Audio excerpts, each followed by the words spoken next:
Yeah. Hello. Welcome back to Pantsless Tables. We are back with our campaign Tales from the Loop. Um, the 4 seasons of mad science. The kids will be back and are back in and this and it's been some time from the last time where we met them, where they prevented a bird war, and there's a lot of stuff happened. Um, it was summer then, but now it is autumn, and with autumn comes a lot of comes the school started and everything. So we'll check in with the kids in a bit. But I am your GM, GM Void, and uh, I've been a GM here in Passive Stable for a while now, and I'm excited to see where the mystery goes, where this campaign takes us. I let the others introduce themselves now. I use he/him pronouns, and yes, I'll yeah. Anyone else take over, please? Thank you. May as well keep with tradition. So hi, this is Afa. I use she, her pronouns. Visually, I am a white cis female wearing a very appropriately themed autumn jumper. My hair tied up in a bun. I'm playing Jenny, the popular kid, and yeah, see how things go today. Hello, I'm Milo, pronouns they, he. Visually, I am the same as always, a VTuber of a little creature, raccoon, deer, with wings and a ruffle type thing, and I will be playing Cooper today. Hello, it's so great to be back. I'm Mr. McGuffin. I am playing Ruben. My pronouns are he, him. I have my camera off, but I might turn it on. So, to describe myself, I'm wearing a red shirt that is kind of wet. I'm all wet. I took a shower, but I'm drying myself. So, when I turn my camera, I might be drier, hopefully. Hello, hi. I'm Steve, also known as Sassy Pants. I don't know. I run Pantsless Tables. I'm here filling in for Sonade, bringing back my unhoused teen, Sophia, for the vibes. I am not my clown ass pants man avatar today. I am a more respectable version of myself, which is an oxy. No, wait, it's a I don't know, something respectable version of me is kind of unheard of. But yeah, yeah, that's me. Void, back to you. Yes, awesome. Why don't we just begin with our mystery? So it's been roughly 3 months from the last time we met up with the kids in the summer, and they had to solve this mystery around these birds who were getting a little bit more a little bit aggressive, and the pigeons who were sort of who had developed speech, and it was a really weird sort of development that happened, and they had to solve this mystery of why this was happening, because these birds were getting aggressive day by day, and soon these birds would sort of take over and try to attack much larger animals and eventually humans as well. But they were able to solve the mystery before any of that happened, and stop the second bird war. But in that, they also lost, like, a very dear friend who had even though they had just met for like 2 days, he had left them with a lot of memories. And rest in peace, Smith. um, but it's been 3 months from then, and school has started in August. We are currently in October, and autumn in Boulder City is as it starts, right? The baking heat starts to cool down in Boulder City once the school starts up again. Fortunately, the schools are air conditioned, so they are tolerable if dull. The kids often find reasons to basically hang out for after school activities, rather than sort of um, having to haul themselves home during the hottest part of the day. Football players and other, sports kids who are into sports, they often wind up practicing in the morning to avoid heat stroke. By October, though, temperatures have cooled to a tolerable level. People wander about a lot more during the evenings and afternoons. There's a crisp snap in the air. It's a good fishing weather, and it's finally cold enough to fire up a barbecue for some outdoor cooking too. Let's catch up with the kids. What are they doing? It is a school night, and let's go back to their everyday lives and what has been happening ever since we left them in July. Let's just go with the regular order. If Jenny, what has been happening with Jenny? So since the summer, Jenny has been really leaning into school. Her older brother Connor, which was her anchor in life, has gone off to college, so she's missing him a lot. Home isn't great. It's empty and quiet without Connor. So school is much better. As the popular kid, Jenny has a backup crew of slightly mean but not excessively so girls. So we kind of just chill during the recesses between classes. It's all just a lot of like lounging on bleachers, the usual 80s teen movie stuff. And yeah, puberty is hitting hard. So everything is either extremely annoying or her favorite thing in the world, and nobody really understands. So yeah, things have changed a little, but it's nice to have the usual friend group still around. And yeah, so it's the average evening after school. Jenny has eventually come home a little late, usually in time for dinner, sure, but anything to sort of avoid the silence around the table. But yeah, that's You what's happening now. noticed, yeah, you noticed that your mom isn't here. In fact, your dad has sort of set everything on the dinner table for just the two of you, and he welcomes you in. Oh, you're here. Freshen up. I've set the dinner for us, and we'll have a nice dinner tonight. Unfortunately, your mom couldn't join us today, but I've made sure that I've made my special recipe. Oh, I know thanks, you like Dad. that. Bangers and mash, my favorite. But a little bit of a side-eye emoji at the just the two at the table while I'm washing my hands at the sink. I'm like, oh, is mom staying with a friend again? She said she'll be out for dinner with her friends. She should be back by late night. Cool. Well, just you and me, I guess. Just you and me. And then he sort of very awkwardly sits down. Do you want me to serve? You know what? I'll do that. He takes the menu. He serves it to you. So how's school today? It was pretty good. I guess it's the same as ever. But yeah, hung out with my friends and we had a free period, so I guess we just hung around. But yeah, we're doing English literature and algebra. But yeah, that's school. What? It's school. Oh, interesting. What are you learning in literature? Oh,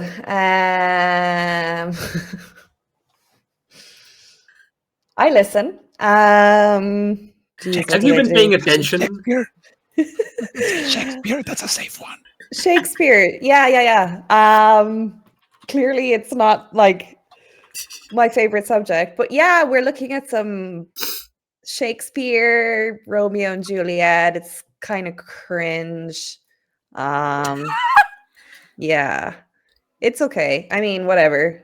Can you believe she was 13? That flashback to the class. Yeah. Yeah, pretty weird that she was only 13, considering I'm 14. My birthday was a month ago. So they all Happy just seem so. birthday! Thank the you. character, sorry. Yeah, thank you from my character. But yeah, so they're all super young in this, so it's very clear why they're acting so stupid. Interesting. Shakespeare, huh? Well, my day at work was, like every other day. Yep. She sort of looks around for.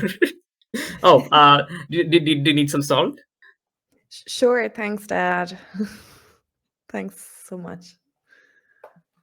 I know. Stuff's been hard because Connor's not around, and I miss him too. Do you? I mean, I'm sure you do as well. Yeah, I miss Connor a lot. I mean, phone calls are fine, and I guess we'll see him on Thanksgiving, but We will, yeah. yeah, I'm looking it's forward just to that. weird. Yeah. We'll see him. We'll see him, and I'm sure he'll call soon. Yeah. All right, well, finish up. Your mom should be back tonight. We'll Great. no need for us to wait for her. Yeah, let's be done with this, and sort of both of you, go back to eating your dinner, and we end the scene there. Who goes next? Cooper, you want to go? Yeah. Okay. Where are you, Cooper? At this point in time? At this point in time, well, ever since school started back again, Cooper's not been the biggest fan of it. In fact, being away from the farm has made him a bit anxious, if anything, not being able to be there and look over things. But especially with what's been going on with his father and his illness only not necessarily getting worse, but not really getting any better. So after school, he's made his way down to the local hospital and he's sitting by his bed. Okay. Your father is he has been given some medicine. He's eaten something. He's been given some medicine, and so he's resting.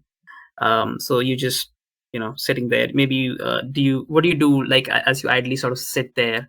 Do you maybe read a comic book or do something else?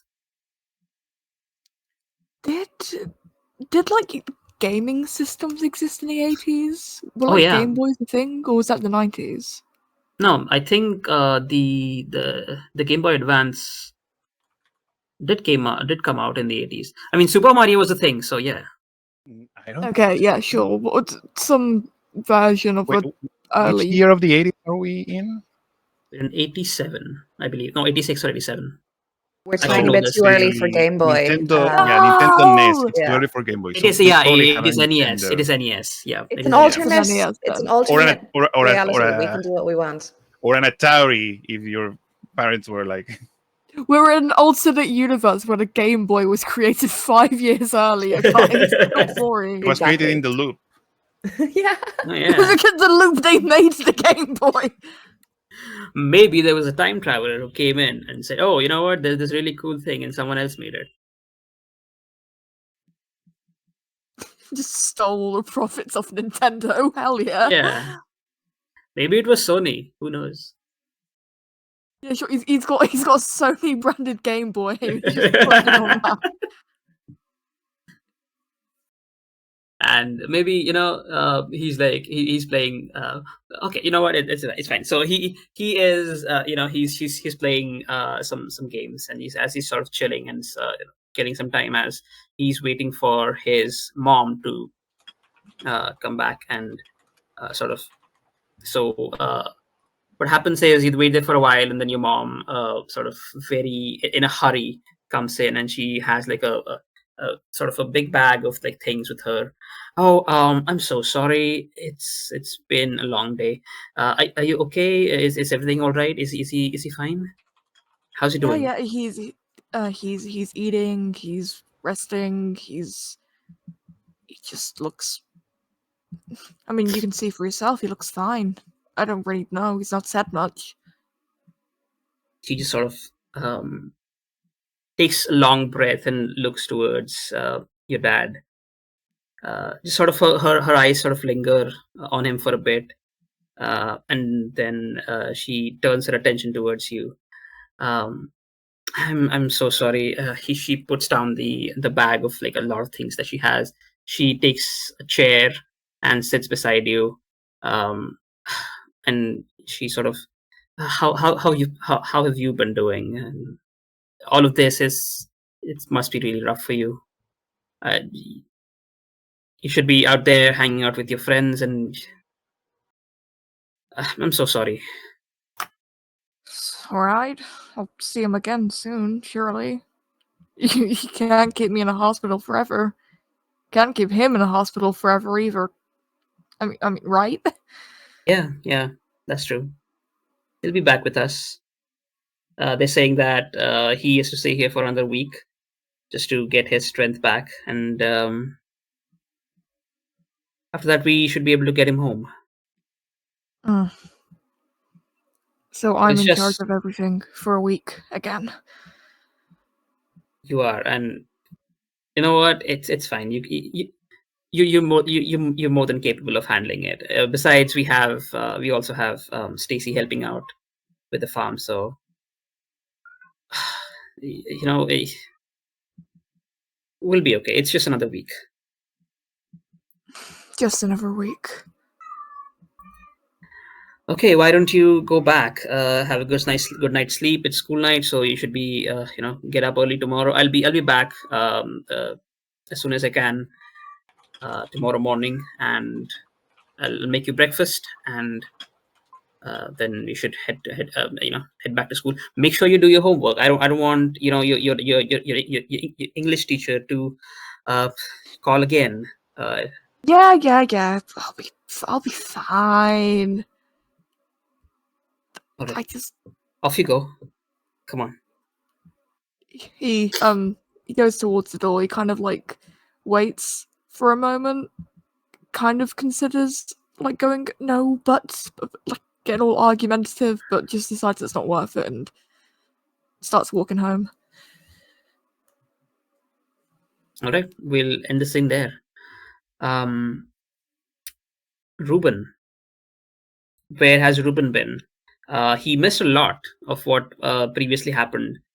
He was there for half of it, but he missed a lot of action when your friends stopped this entire war between the birds and stopped this one scientist from taking control of all the birds and making them feral. But even though you've missed some action, you're back to school and you're probably talking to your friends again. And but how has life been treating Ruben lately?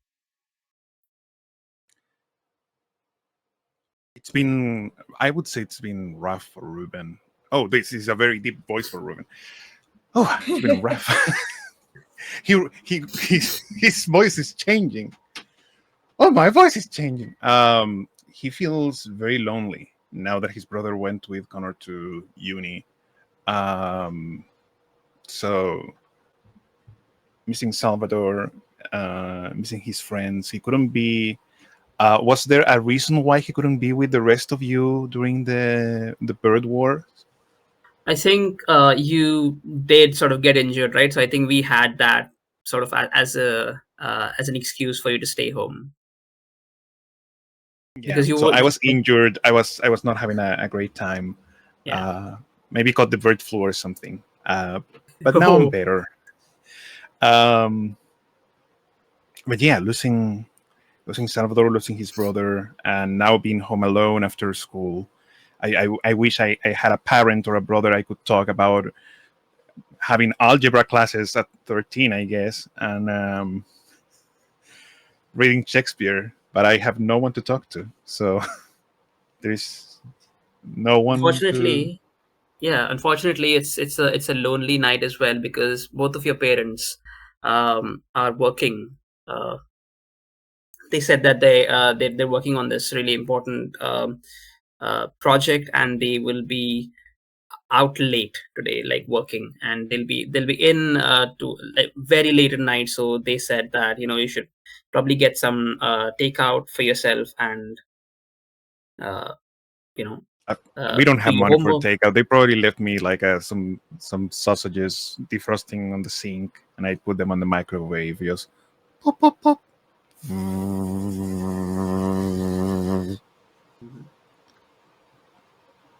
Usually, I wish I had a having Nintendo. having Salvador around in times like these was a sigh of relief. When your parents they do work in the loop, right? And Yes, and they are often busy or they go yes, out. So and so the absence of Salvador has kind of has really been really tough, because when they work late, it's Salvador, and you guys watch some movies, right? So you heat up the food that you have, and you pick out one of the old sort of VHSs that you have, that you and Salvador used to watch together when yeah, he probably went to Blockbuster, and since he was older, he could get like the cool movies. And now mhm. I can only get like, I guess, children movies. I don't know how many children movies like. Which movie are you watching today? Oh, I am being quizzed on my 80s knowledge. I am.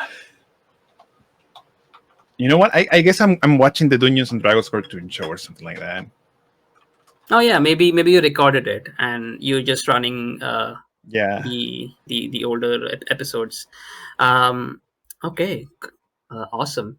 And so yeah, you're just there alone, and kind of your parents are going to be back uh, very late into the night. So you heat yourself some food, and you just sit there as you turn on the TV, and you slot in the VHS, and the episodes come. The episodes sort of start running, and you finish your food, and eventually, as you're watching the episode, you sort of fall asleep on the couch itself, and that's where we will end your scene. Wow, that was very sad. It was very sad. I'm so sorry about this. Yes. Uh, Sausages cooked on the outside, frozen in the inside. So yeah, 13-year-old kid, man, holy. Anyway, Sophia, how have you been since the last time we saw you? Sophia has, like the rest of the summer, she spent a lot of her time at the arcade. I think that's basically where she was from morning till like when it opened till when it closed, playing games, vibing. Tried to con the arcade owner into giving her a job under the table, but he kind of refused because he couldn't justify giving money to a or justify hiring a 12, 13-year-old. But he did let her stick around as much as she wanted, and made sure that she had enough tokens for games, and would offer her would suspiciously get too much food for lunch and be like, "Hey, I can't eat all of this. Do you want some of my lunch?" Because he kind of knew that she didn't have anywhere else to go. So yeah, that's basically the summer. When school started up again, she kind of considered not going back, but especially with no one being around to take care of Bugsy. But she's been sneaking him into school with her, feeding him slight bits of cheese when she can, and making sure he's quiet during school hours. That's what she's been up to. And even now that school started up again, she's spending most of her day in school. In the evenings, she still goes back to the arcade to spend the evening there till she has to go back to the outskirts of town where she lives. So that's where she probably is right now. Yeah. All right. So what's Sophia's home life like? Does she have an anchor? Who does she sort of fall back to when things get rough, or she just wants to talk about stuff? I think her anchor is the owner of the arcade shop, and his wife. They're both Okay. like pseudo parents of sorts for her. It's Mr. Jenkins is his name, and she doesn't know his first name, and his wife's name is Mary, and they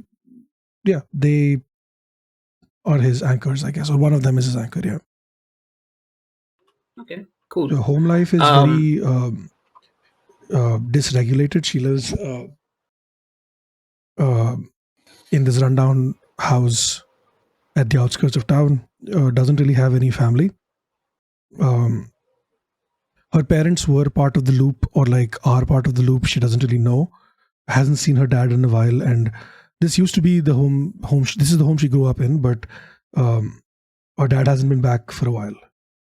He went on an assignment to the loop, left her enough money to stay sustained for a few months, and he also paid for her school a year in advance, but she just hasn't had any contact from him. This got really depressing. Never mind. Okay. So you're back at the arcade and you're having you're playing one of the things. What are you playing? Mortal Kombat? Yeah, I think so. Or maybe one of those, I don't know if those games were out in the 80s, but like those where you have to shoot the screen, Virtua Cop or something. Yeah. That's Virtua. Dude, I missed that Duck fucking Hunt? game. Or Duck Hunt, yeah. She's yeah, one of those games. Virtua. Aren't they like sort of coming out with a new Virtua Fighter? I've heard about it. I haven't been keeping up to date. I believe Duck Hunt was for the NSA, just like Donkey Kong as well, like the Duck Hunt one was with the great. barrels. We used to Popeye. have, we used to have like those pistols that you used to attach to the video game to the console and used to shoot at the screen. Awesome. So you're probably playing Duck Hunt, right? And what's the scene at the arcade like? Is it like always filled with a bunch of kids? Like, are there some kids who sort of band together and play there, or how is the sort of vibe of this place? So the vibe usually is very nice.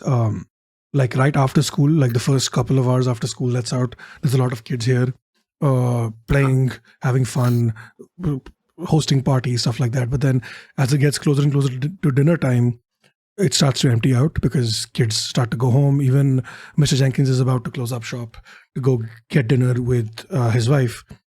So I'm guessing it's around like 7:38, which is so the sun's about to set, and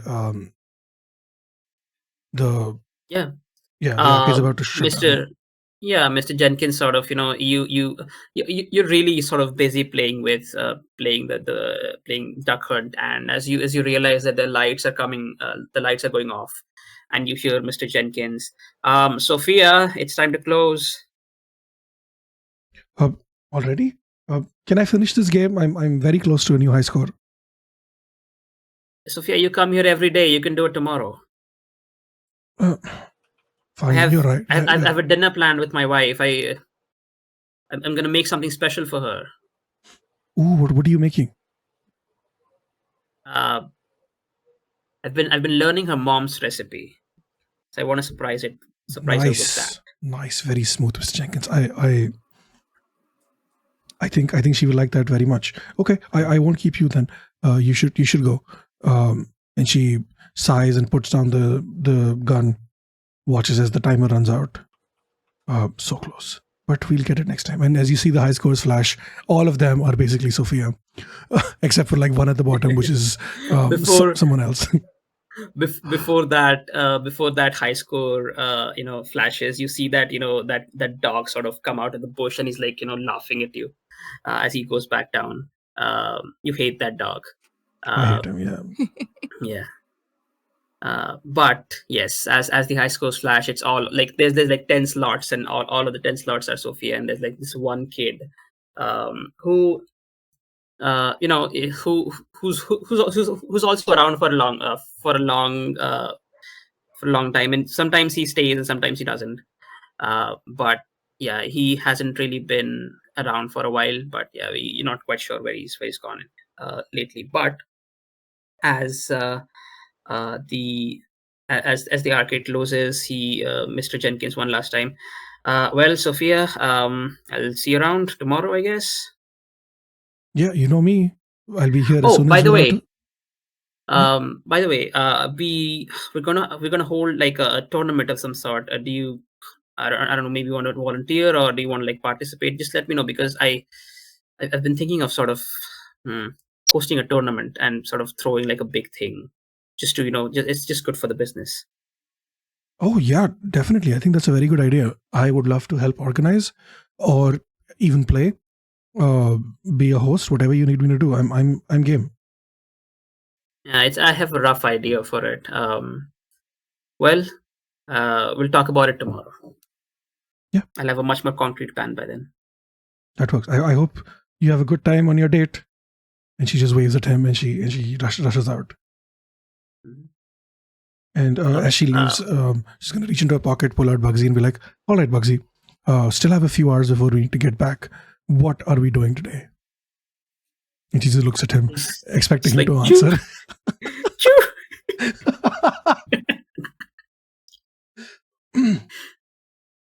Bugsy suddenly talks. No, I'm just kidding. His eyes, sorry, his ears sort of, they do a little trick, and it's like he just runs around in your hand for a bit. Looks like he's hungry. Okay, yeah, food can be arranged. She says into her pocket, pulls out like a piece of slice of cheese, which has been half. You can see it's been like picked apart, half of it, and she picks up a little bit more and feeds it to him, like putting her hands up, and she's like watching it jump from one hand to the other as he's eating the cheese. Okay, Cool. Yeah. So after all that, you maybe spend some time just roaming around the outskirts of the town, maybe somewhere around the woods, towards the cliffs.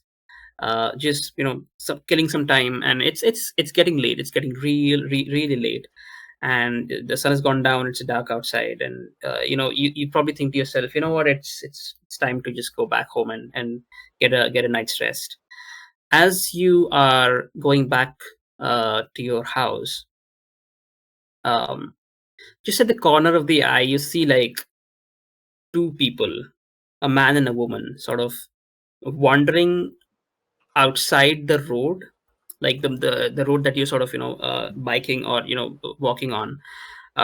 You just at the side, at like the very periphery of your vision, like you see like two people wandering outside the road and into the woods, and they just sort of just vanish in there as a sort of thicket, as they move slightly more into the thicket. Although it's autumn and the leaves have sort of turned yellow, some of them have sort of started falling. Still, there's a lot of trees here to sort of obscure them, because it's getting dark, and it's just kind of odd that people would just go into the woods at so late at night. I But would like to follow them. you would like to follow them? Okay. Go ahead and make a sneak check.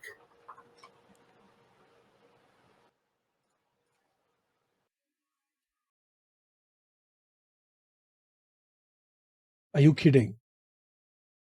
That's 6 dice and not a single success. So, so the outskirts of the Boulder City is basically like it's called Hemingway, and there's like a Hemingway Pass, right? That is where you're sort of heading towards. That is where your home is, and so as you are sort of making your way through this sort of 98 highway, 93 highway 93 towards your home, towards Hemingway, these two adults are sort of a man and a woman are walking towards the north, towards the Hemingway Pass, into like the cliff, a lot of sort of woods and cliff area, towards the main reactor of the loop. As you sort of look above, you see like the three cooling towers. It's late, and it's already past 6, so the steam has sort of has already been released from the gravitron, and some of it sort of rests above it. It takes a while to for it to sort of dissipate into the air. The blinking of one of the towers has a very bright blinking red light, um, and the blue hue of the other lights on the tower sort of really shine bright towards the end, towards as it gets darker. You make your way into the woods trying to follow them, but eventually you follow them successfully for a while, but eventually they sort of just get lost in the thicket of the forest. You see like a, a dart vehicle sort of doing its patrol, and because it's closer to the main reactor, you're getting closer to like a space where it's like trespassing is not allowed. So you might want to sort of, because there's a patrol going on here, for the dart vehicle, for the dart is basically the company which runs the loop. You might want to just get back and go back home right now, because these guys, they're lost in the woods now. Like you have no idea where they went. Yeah, she's just gonna curse under her breath and turn her, and then just pat Bugsy and be like, I guess we'll do some sneaking around tomorrow. Who's gonna take care of you if I get caught, huh? And then she's gonna turn around and walk back home. Okay, cool. So we're gonna end the scene there, and we're gonna cut sort of hard cut to the next morning, as Jenny, you wake up in your house, in your home, and you do your regular morning routine. It's time, like it's a school day, so you do your regular routine and you get ready for school.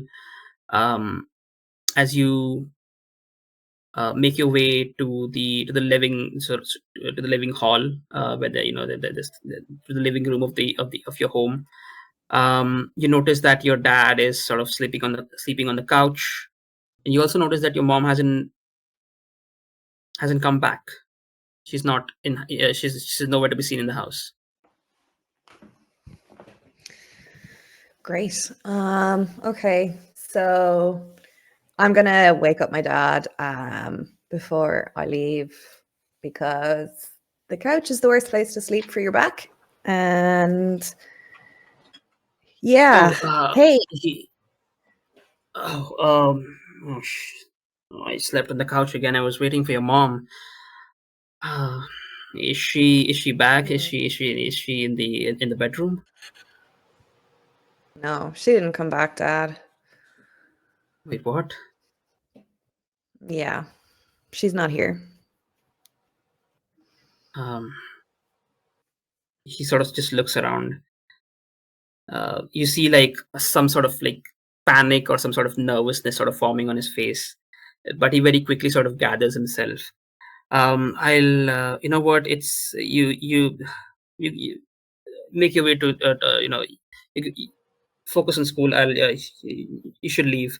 I'll get something for yourself for breakfast in the canteen itself, school's canteen itself. I'll have to look for your mom. I'll call some of friends, see where if she sort of stayed. She's maybe had too much to drink and she stayed there with them. But yes, it's just off you go. You don't want to be late. Okay, just swinging my bag onto my back, and like looking back at him, and you see him sort of go back to his. looking. You see him going back to the telephone and sort of picking it up, sort of very nervously, sort of dialing a number and making a call. Okay, just before I close the door, love you, Dad. Bye. And off I go. Okay, you don't hear back anything. Probably because he's like really nervous and busy, sort of figuring out the situation. But as you make your way, as you get on your bike and make your way towards the school, we're going to cut back to Cooper, as you wake up in your house all alone. Your mom's not back yet. Usually, and this has been your routine for a week now, and usually she's back around at 6 a.m. She's very diligent in that sort of like in that regard, because she makes you breakfast and then she has some chores to do in the farm in the morning. Which she doesn't want to miss. But she's not here today. I suppose I get up and try to make myself breakfast. I've never exactly done it before. Being so young, my parents never trusted me even touching the toaster, despite, being able to handle farm equipment. But, when you're raised on a farm, you're raised on a farm. So I suppose I go over and try to figure out how to use a toaster for the first time. You hear a knock on the door. Hello? Who is it? Before opening it, I asked. It's Stacy. Is your mom around? Oh, I quickly run over to the door, and do the lock. Key almost falls out of my hand in the panic. I'm like, oh no, she's still at the hospital with Dad, I think. Sorry. Okay, I was just wondering because she didn't show up. I woke up early today, so I thought that maybe I could help out with the morning shows around the farm. But I guess it's just me today. I guess I don't know. I don't know what to do. You can go home. I've got it. It's fine. Are you sure? I mean, I'm here to help. I mean, your parents have been really generous, sort of giving me a job here, and I don't want to take that. I don't want to take that as I just want you to know that I'm really thankful for your parents. I'll tell them that when they arrive, I guess. Do you want me to? I mean, I guess you have school, right? Do you want me to go back to the hospital and maybe see if she's okay when she's coming back? Yeah. Yeah. All right. Well, I'll do that then. Are you sure you don't want any help with any of the morning shows? Because, like I said, I'm early and I usually not wake. I don't usually wake. No. I'll be fine. I've done this my whole life, and I need to prepare for adulthood and all that jazz. So. Wow. Okay. Well, I will make my way to the hospital then. Do you want me to tell her anything on your behalf? Something, I don't know, anything.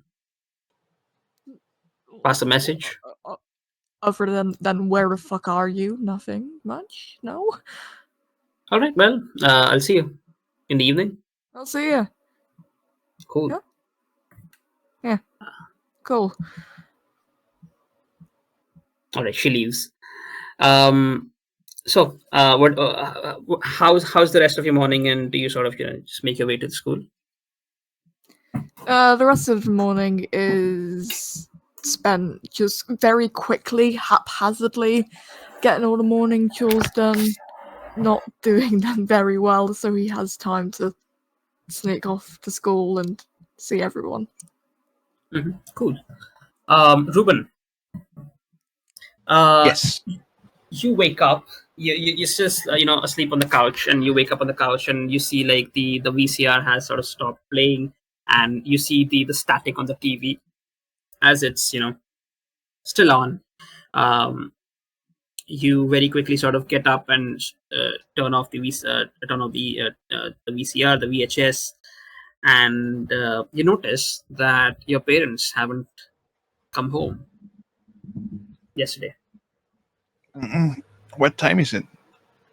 It's 7 a.m. in the morning, 7:30. Oh, my back. 13-year-old kid having back problems. Great. We don't have a great couch. All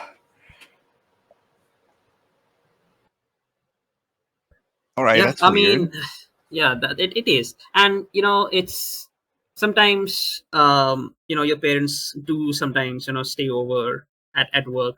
There's some facilities there, some habitation facilities there to sort of stay overnight, to stay overnight. But they usually just call, right? They call that, oh, we're going to stay here. So, and usually when Salvador, and this has only happened when Salvador has been home. And ever since Salvador has left for college, they've never spent an entire night at the loop.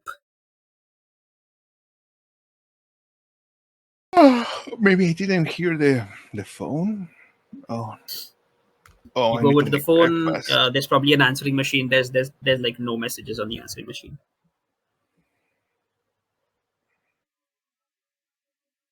Hmm.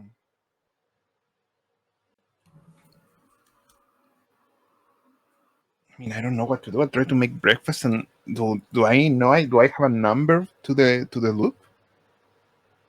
Sorry, Do I have a number to the loop to like the the place of work. yeah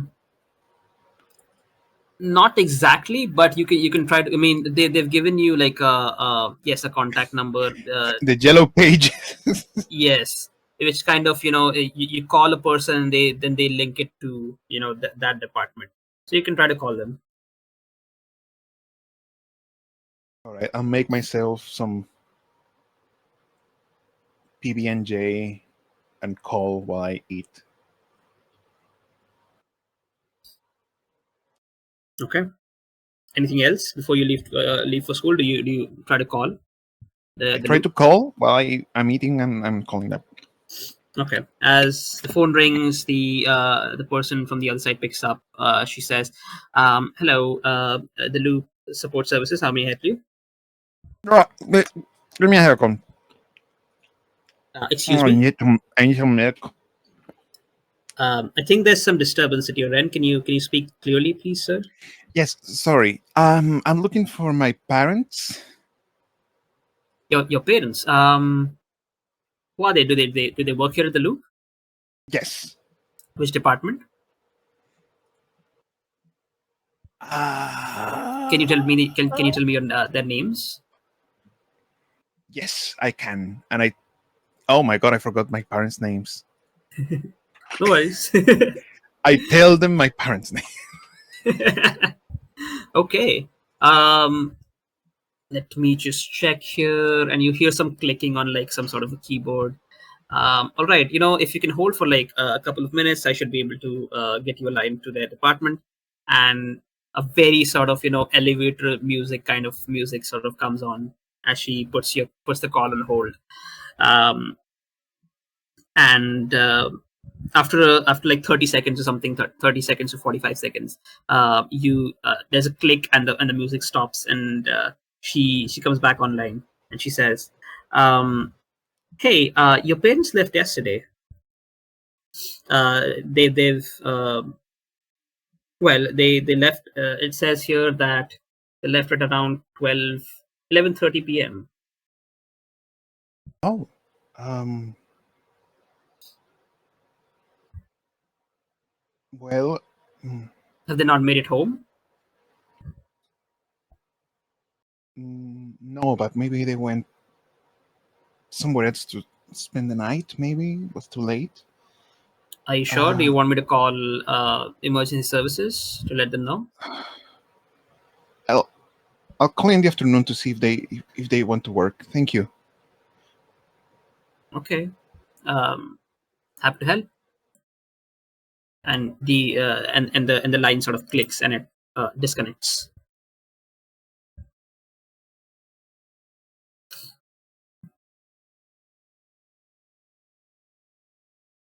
I'm not sure what to do. I'll finish eating, um, and be ready and make myself ready and go to school. Okay, cool. As we cut back to Sophia, I mean, you live alone, right? And it's just a normal everyday morning for you. You do your morning routine, and yeah, how is sort of what's the morning routine? How does she wake up and sort of make us? Does she make herself breakfast, or does she take some? Does she buy some at the school? What is it like? And as you sort of make your way towards the school, we'll have a small scene with that.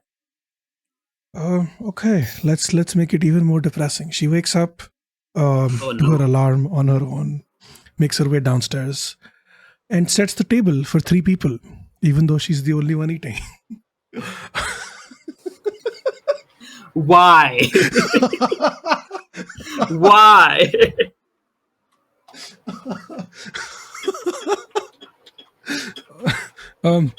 Yeah. Grabs some leftover, grabs some frozen pizza from the freezer, heats it up in the oven, microwave, whatever, and just sits there listening to some music on her Walkman while absently drumming her fingers on the table, and the other hand is just petting Bugsy. When the pizza's done, eats half of it, pulls the cheese off of one of it, lets it cool so Bugsy can have some melted cheese. Grabs another slice of cheese from the fridge, puts it in her pocket, 2 this time actually, and wraps up the other half of the pizza for lunch during the day, and heads off to school. That's basically it. All right. So as you head off towards the school, the arcade is on the way, and usually around this time you see Mr. What is his name? What was his name again? Sorry. Jenkins. Mr. Jenkins, yeah. He, you usually see him sort of out and about towards the arcade, in the general yard of the arcade, sort of just cleaning up and preparing to open the shop. Apart from the arcade, there's also like a small convenience shop there. So he also, which his wife takes care of. So you usually see him at this time, sort of cleaning up and just setting up and preparing to open the shop. And to your surprise, because this is a morning routine, you usually come across him. Exchange some pleasantries, hi, hello, good morning. But to your surprise, he's not here today. Nor is his wife. Oh no! All the adults are missing. Fuck. Okay. She's gonna stop at the arcade and she's gonna knock at the door. So it's one of those arcades where it's the commercial at the bottom, residential on top kind of thing. She's gonna knock at the door, and then if there's no response, she's gonna yell out for Mr. Jenkins. You see there's no response. After like a couple minutes, you see a kid sort of come across the bend, and he's like, they're not here. What do you mean? I saw them last night. I saw him last night. Yeah, they're not here. I tried. I wanted to try. I saw you playing that game yesterday, and I just wanted to try it myself. But yeah, they're not here. Huh. Well, I don't like. Do you know where they went, or did they leave a note? Anything? I don't know. I was going to probably spend some time learning that game and then probably head back to school. But yeah, nothing. See, they probably sure would have been nice if he had hired me, given me a set of keys, so I could check in and see what's going on. But I guess not. You have a set of keys? I wish I did. I'm gonna try to find a payphone, and I'm gonna call. I hate this, but I'm gonna call the cops. Okay. You find a payphone and you dial 911, and the operator picks up. 911, what's your emergency? I'm at the Jenkins arcade, and they both seem to be missing. Please send help, and disconnects and runs away. Okay. All right. So you make, so again, I guess, sure, you run away, and he's like, wait, what? who's that? The kid just sort of runs with you. You just gonna do that and just run away? Yeah, I don't need them. I don't need them up in my business. Do you want cops to sniff around knowing what you do? Then you should have called them. But we still need to know that they're okay, right? So this is a compromise. But it's this doesn't make any sense. What's your name? Sure, you know what? Fine. As long as they're back and I get to play that game, it's fine. My name's Pat, by the way. Pat. I'm Sophia. Do you go to this school or do you go to a different school? Same school. And you realize now that the Pat is the only name at the bottom of Duck Hunt. Oh, you're Pat. Of course you are. What did you mean by you want to practice when you're the high score on that game? I want to. The high score on that game is just you. Well, I want to get better at it.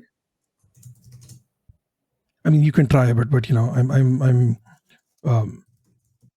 basically live there, so I'm a pro. Okay, so I'm gonna be a pro soon, so it doesn't matter.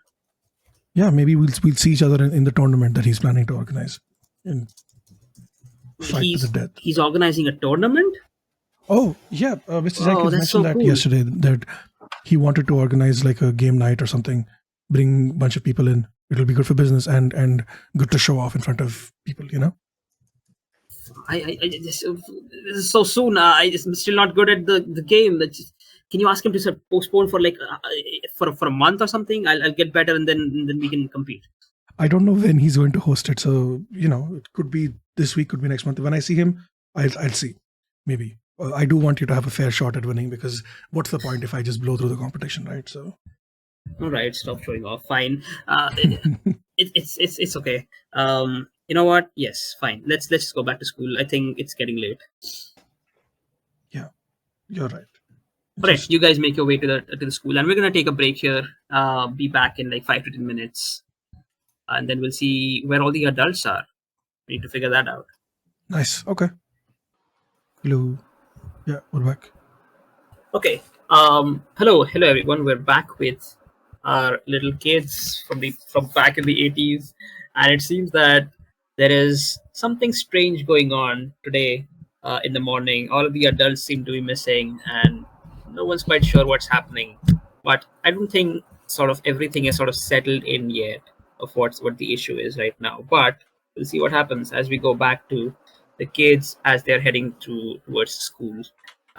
It is a normal school day. You see like a bunch of kids from and it's like a mix of middle and high school. So you see a bunch of kids sort of just make their way into the school.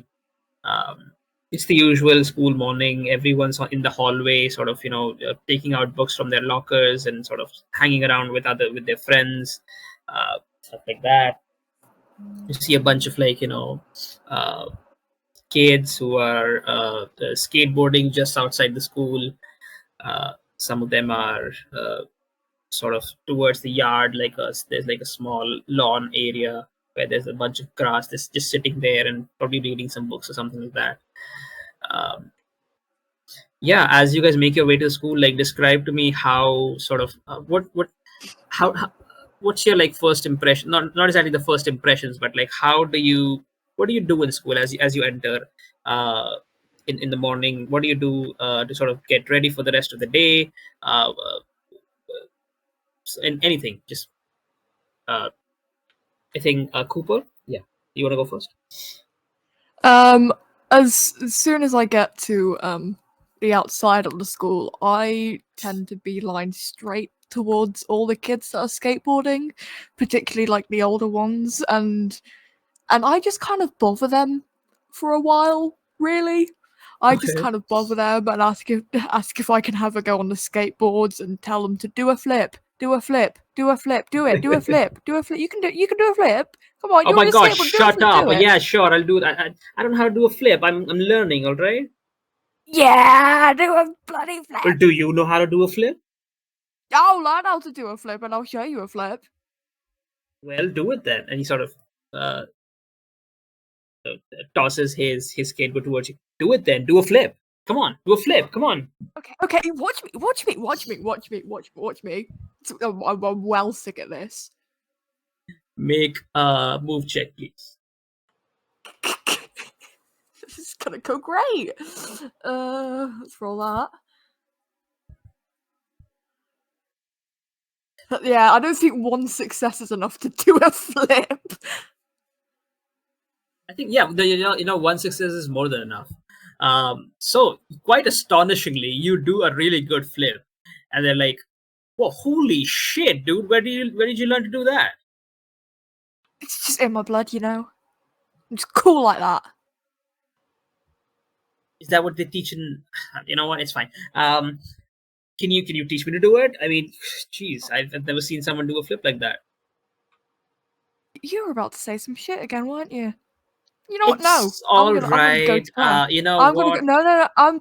I'm going to class. I'm gonna be late. I'm gonna do my studies.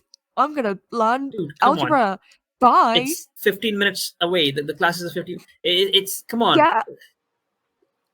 I have to do my homework before my mom kills me, because if I don't, then it'll be on my record and it'll be a whole thing. So just anyway, bye. All right, fine. He walks away thinking he's so cool. As you make your way towards the class, we sort of pan the shot towards Ruben as he makes his way to the school. Yeah, what's the scene like with Ruben?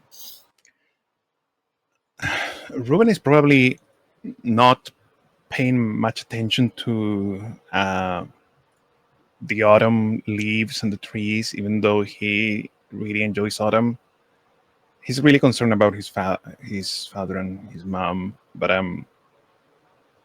mean, he doesn't know really what to do, so he's gonna go to school, try to find some friends to ask what to do. Or ask the teacher what to do. So I don't think maybe today I have classes with them. Did we say it was history professor, my new anchor, or? Yes, history professor, right? Mr. Hunham, Honam, yes. to see if he might know what to do. So unless I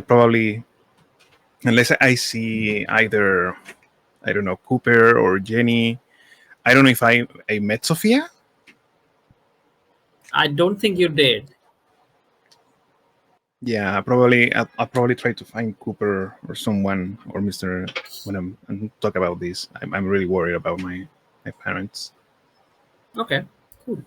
As you make your way through the hallways of the school, Ruben is a short kid, right? And he sort of gets pushed around a little bit. Short, kind of chubby. Yeah, he gets slightly pushed around a little bit as you try to make your way towards. I think it was the theater teacher, not the history teacher. Oh, fair enough. Yeah. So you make your way to the theater club, and Mr. Homan is, as usual, sort of sitting there reading probably like a screenplay or a script or something like that. He has his feet up on the table, and there's no one else like here at the moment. You're quite lucky because it's autumn. A lot of the jocks are sort of in their practice right now, so you've been able to sort of sneak around the school and get here as soon as possible so that they don't spot you. But he's just sort of sitting there.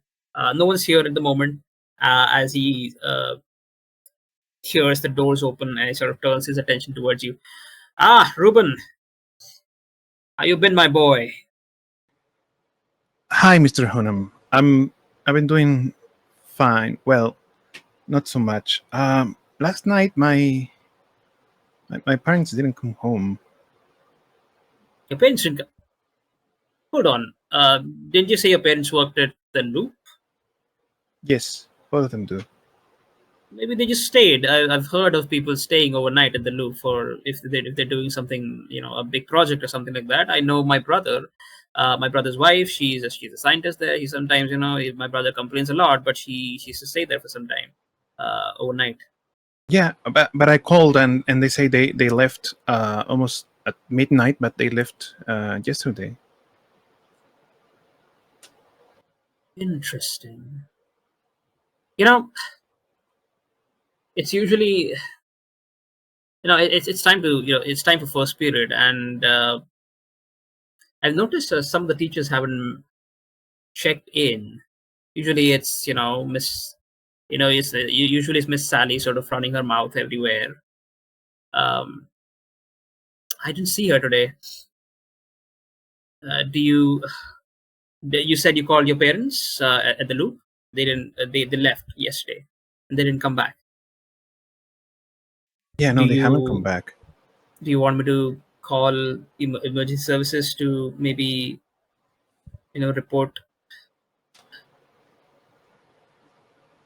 You know what? Why don't you focus on school on your first period? And I don't have anything to do right now. Some of my classes are uh,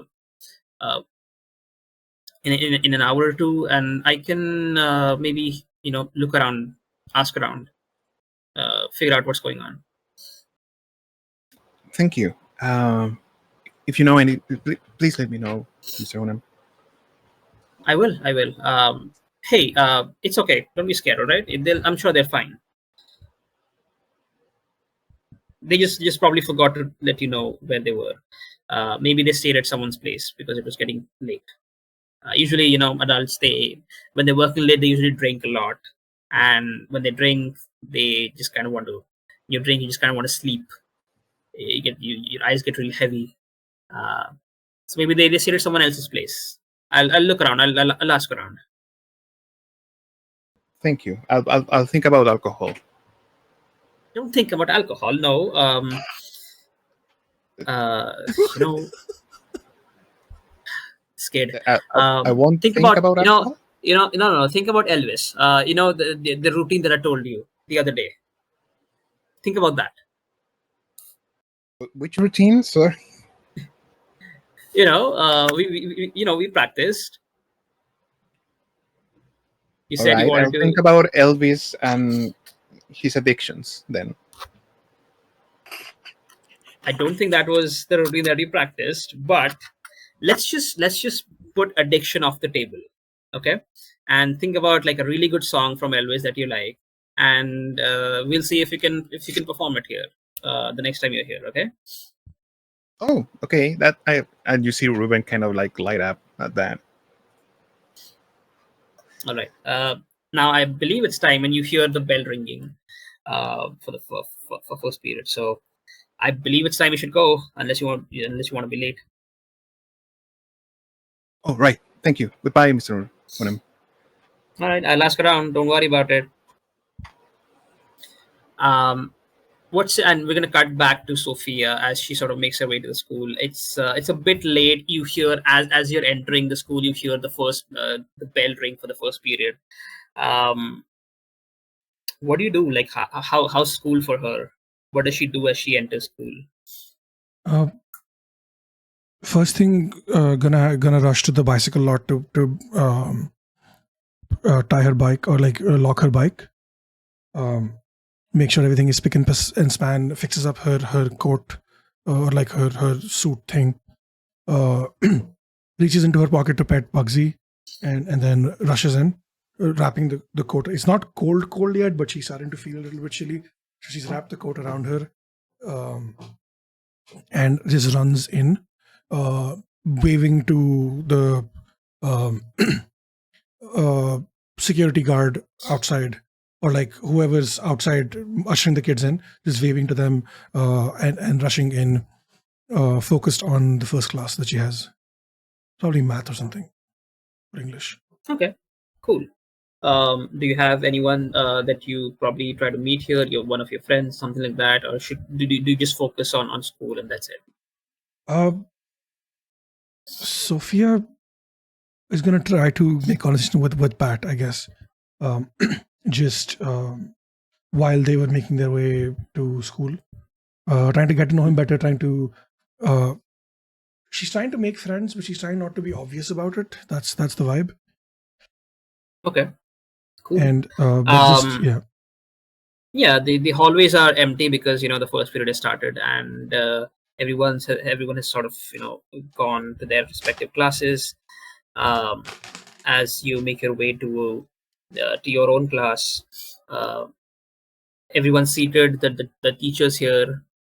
As you enter, she's like, "You're late, Sophia."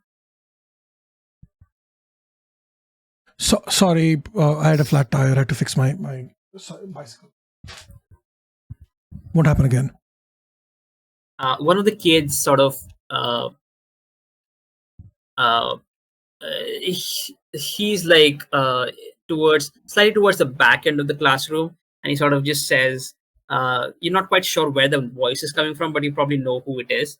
It was probably a rat that did it. Hey, nobody talks shit about Bugsy except for me. Okay, quiet down.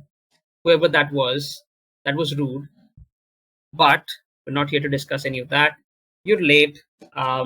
This has been happening more and more often. If this continues, I'm afraid you have to attend detention. You have to make sure that you be here and you be here on time. I'm doing my best. Sometimes you just can't control fate, but I will try not to be late again. Right. Well, please join your seat. As you sort of make your way. Yeah. What do you do? I just glare in the general direction of wherever the voice came from, and sit down. You see like two dudes just sort of snickering towards the back of the class. But yeah, that's it. For the rest of the day, you attend like 2 or 3 more classes, and you get sort of involved as the daily routine of classes takes on. You get into this sort of very focused state of mind, as yes, all of you make your way through these classes: math, literature, English, or something like that. And it's not towards it's towards the midday break almost that you guys realize that out of the 4 classes that you had before the midday break, 2 of them were like actually one of them, at least one of the teachers like didn't show up, and you had to sort of there was a substitute teacher, and you had to sort of study self-study as part of that, or whatever, right? Towards the end of the first half of the day, you sort of realize, oh yeah, there's some teachers who also haven't showed up to the school. So it's the it's lunchtime, and I'm guessing all of you sort of just meet up at lunch table. So we'll start from there. You guys have your lunches. Maybe some of you buy it from the canteen, maybe some of you got it from home, but all of you make your way towards the lunch table. You see, you notice that Afa is Jenny is kind of busy with her own clique group. She's sort of talking with them, but you guys sort of sit together. At least Ruben and Cooper, the both of you, and Sophia, you probably spot Cooper, and you realize that something weird happened when I was with this kid previously. So probably something weird is happening right now. So maybe I should talk to them. And you make your way towards their table as well. So we'll start from there. As you guys make your way towards the table and sit down, what do you do? Sophia just puts her tray down. Just 1 second. You also realize that Mary Lee hasn't showed up at school today. So that's it. You guys can continue.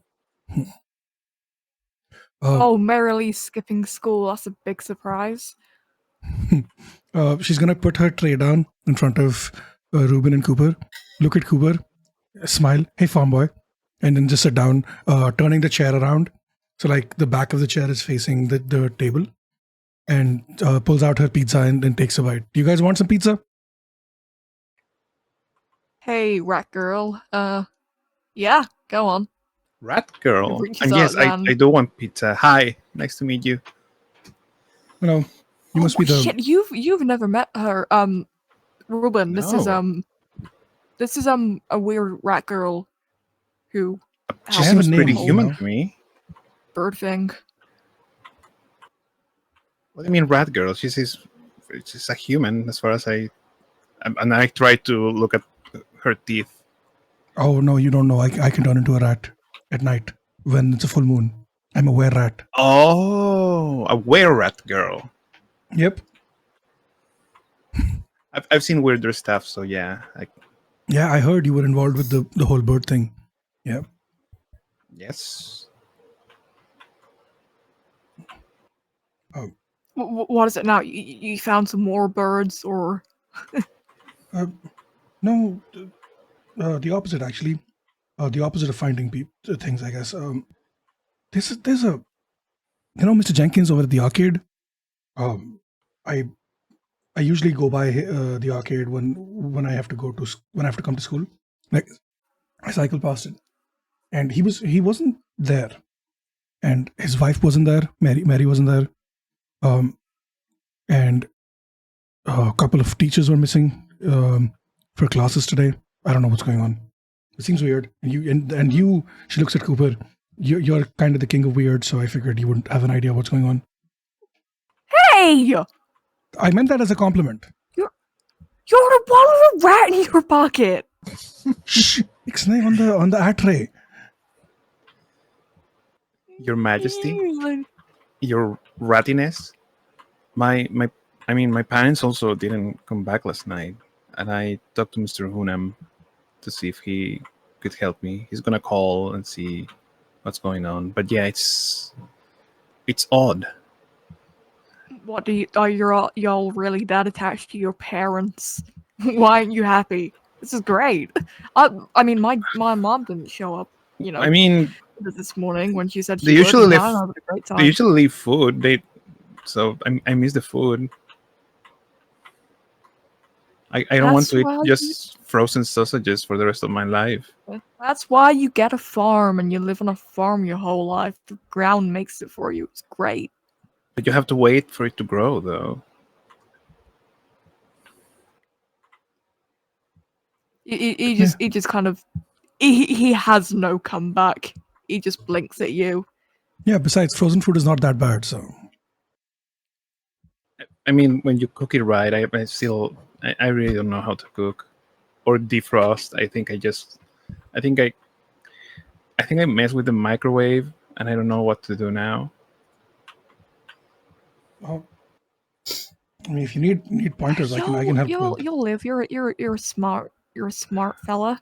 You'll Yeah, like. but I kind of find the manual, so Yeah, but knowing you, you'll probably like find a book about it, and hey, if push comes to shove, just start burning your books. They're good for, you know, what do you call it? Fire. Oh, so we have a. you forget about fire. We all forget about things sometimes. I've had a long day, okay? I almost got bullied, but I It's didn't. like it's the middle of the day. What do you mean long day? It's only the middle of the... Exactly. I mean, at school because it's lunchtime, so. Yeah. It's been a long day so far. What classes that you have? Algebra, How, literature. why does everyone have algebra? What's going on? Aren't we a little bit too, young to have algebra? It's the He loop. just We're shrugs young for because a lot of I don't things. even know what algebra is. They're just teaching it to me. I think it's when you put underwear on those plant creatures that grow on lakes. That's what it is. Algebra. Put underwear on creatures? What?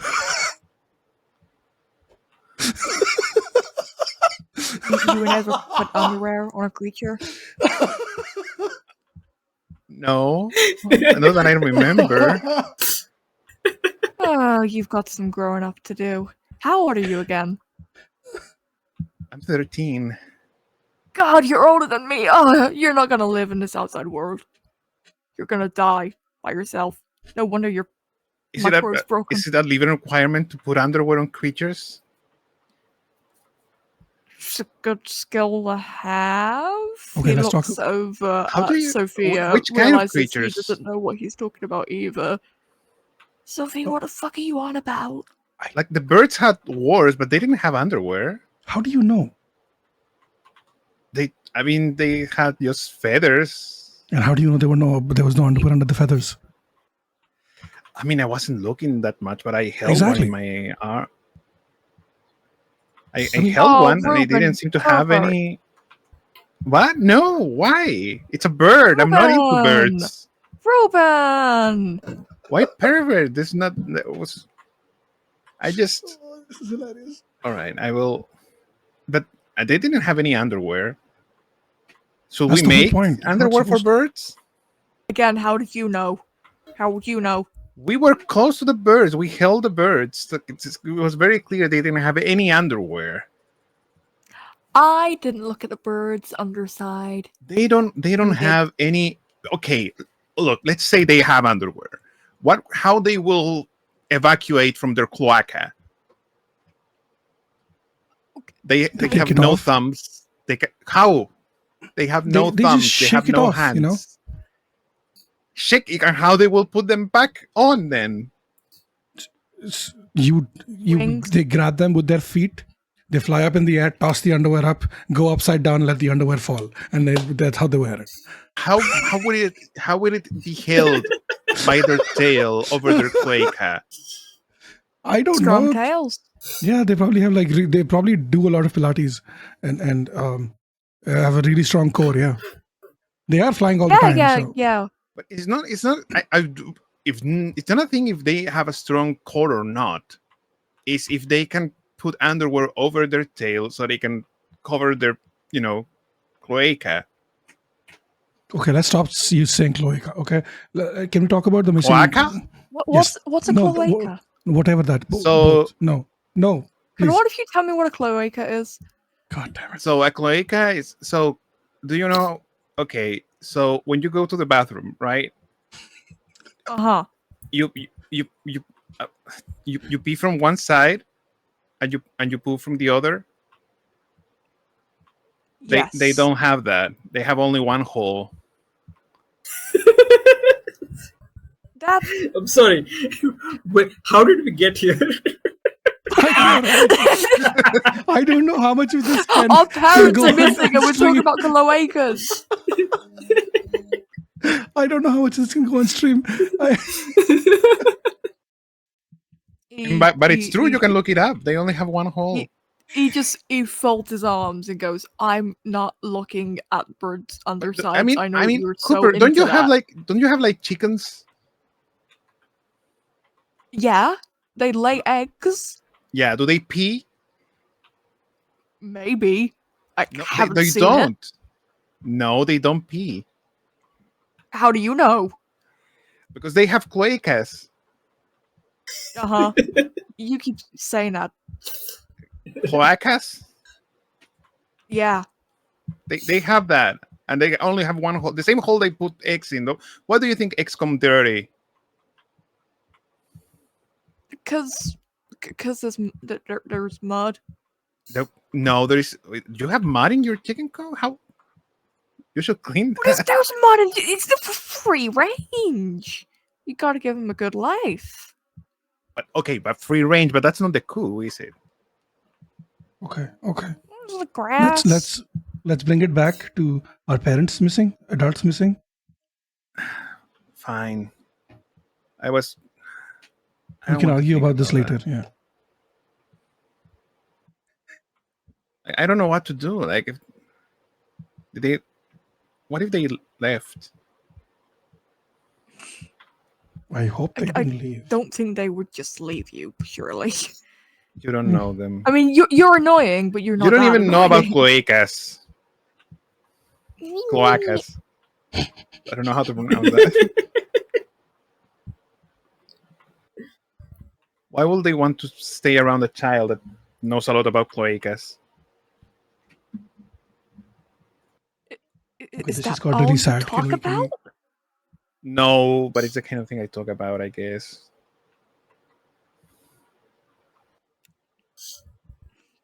Don't think they just leave you though. That's weird. Why not? And what? Sophie, your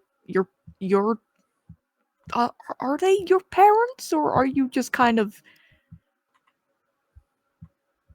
you know? No, of course, the white man and the white woman are my parents, of course. Yeah. Yes, I look exactly like them. You can be adopted. I don't want to assume. You know, it's the 80s. Maybe she doesn't know. No, I'm just messing with you. They're not my parents. They're just nice people who I see every day, every morning on the way to school.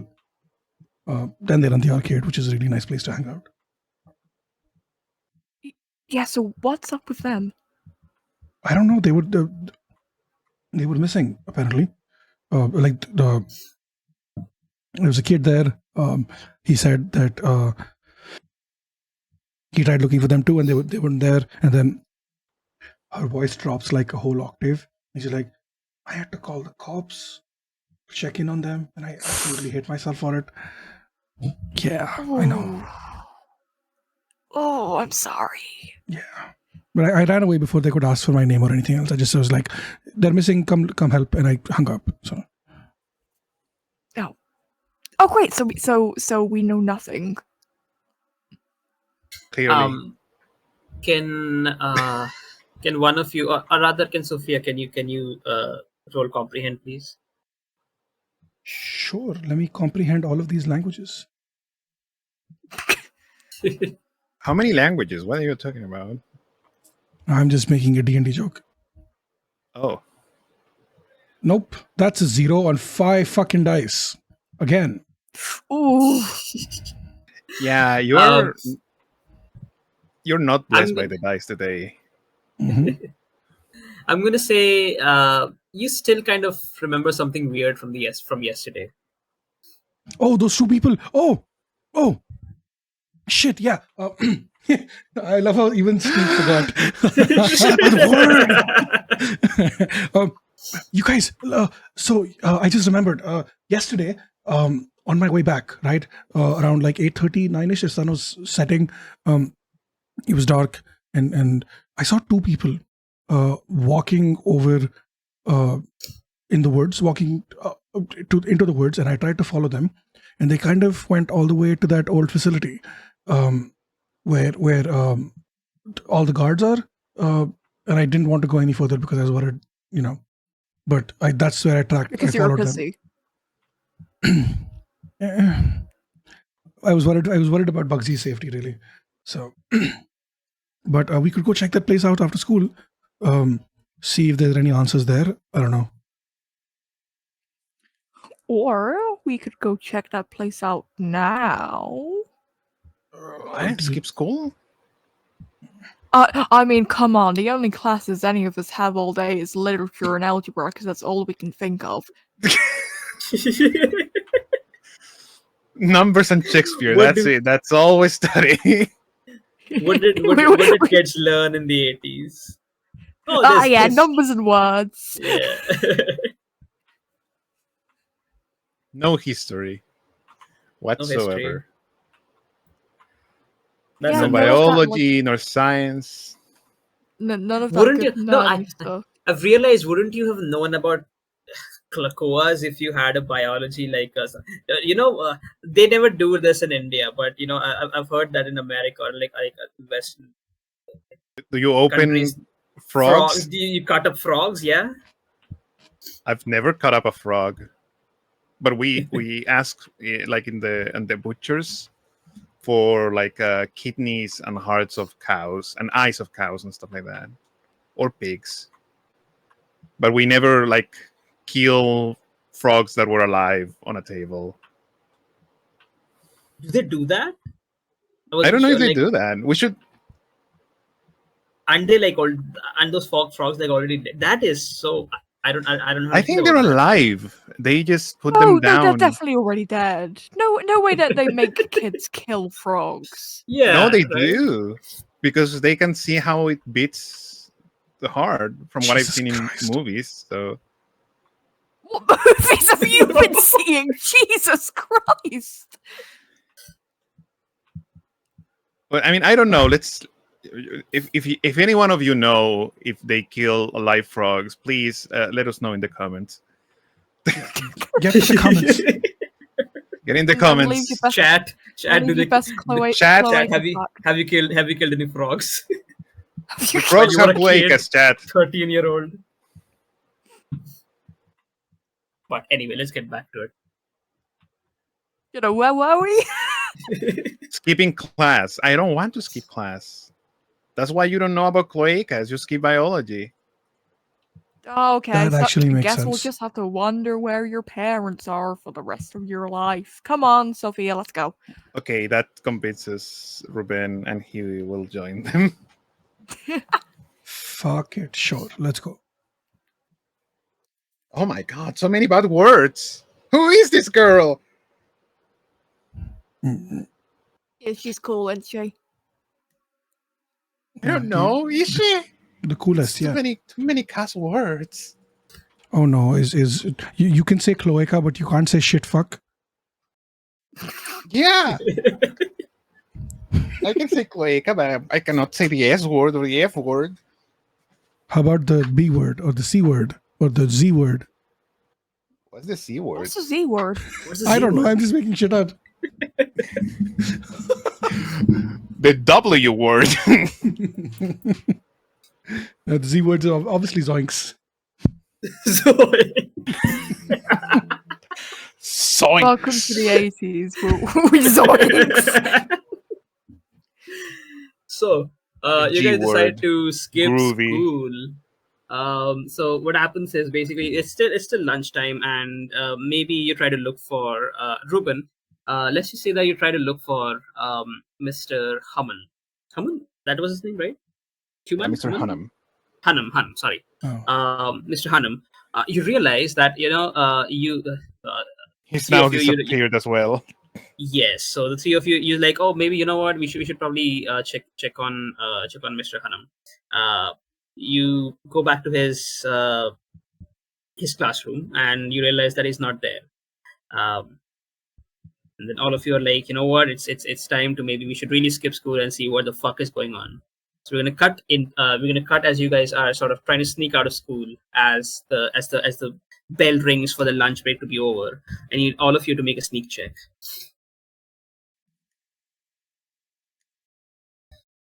All right. I don't know how good am I. How good was I sneak? I'm terrible at sneak. Oh dear God. That's where Oh all my my, luck that's is going. 3 successes! Oh Yep. my god. That's where all my luck is going. Are you fucking me? Wow. Okay, game. Okay, alchemy. What the fuck? 2 successes. Oh my This is bullshit. This is bullshit. Void. I bullshit. 2 gonna- dice and 2 I'm gonna successes. go buy fucking D6s at this point. I'm a shadow. Holy awesome. That's bull. I am it's hidden in. I'm cloaked away. Oh I'm no. cloaked. Don't cloaked. Cloak. please never I'm say cloaked. that again in your I'm Don't invisible. say I'm cloaked. No, I'm cloaked like a cloak, not like a cloaca. I'm not cloacade. Oh no. Cloacade. I'm cloaked. I'm cloaked. Cloaked. This is so stupid. Cooper, if you want I've to, been you can give cloaked out of sight. you can give one of your successes to Sophia. Yeah, I'm giving one of my successes for Sophia, and I'm saving the other one for later. Yes. Ruben, you can also save one of your sneak successes for later. I will. Okay. Certainly will. Can you hear me well? I can't. I Sorry. Can you hear me well? Yeah, it's all right. All right. Cool. So, how do you do this? How do you make your way outside of the school? There's like multiple ways to get out. There's like there's like a small window towards the back of there's like a small washroom to, like a bathroom or like a restroom towards the back of the school that you can sort of go out of. It's like a staff uh, restroom.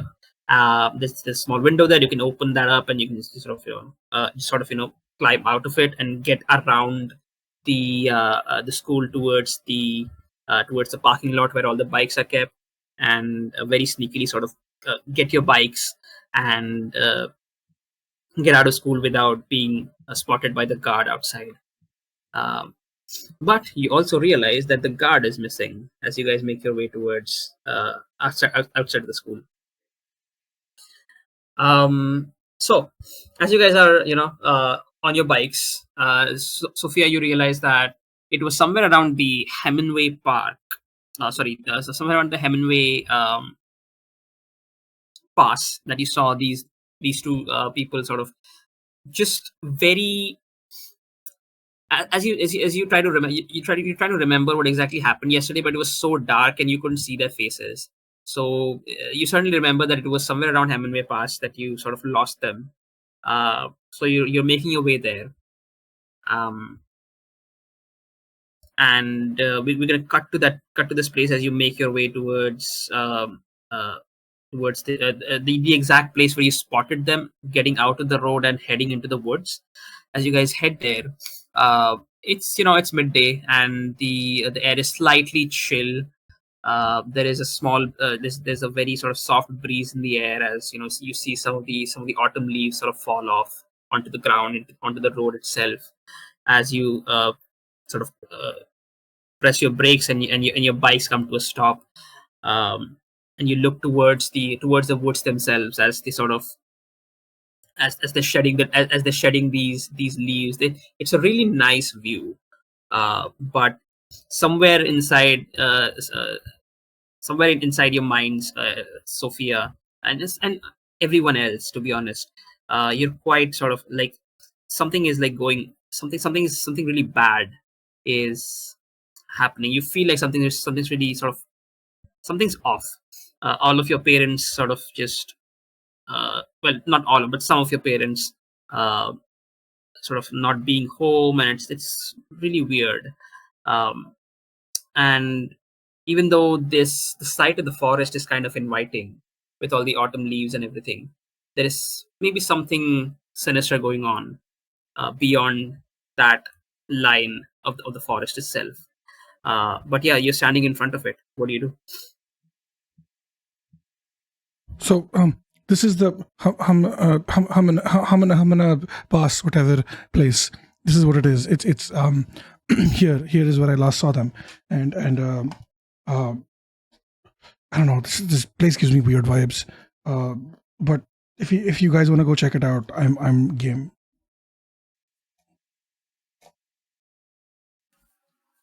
Well, if you're too scared to, I'll go ahead. I didn't say I was scared. I said it gave me weird vibes. Those are two very different things. But okay. You were acting a bit scared. I am scared. You can go first. I will. Watch me. All right. Okay, what are you doing? How do you intend to find where all these adults are? Good question. I'm like, what is there here? You can make an investigate check. Yes, my strong suit.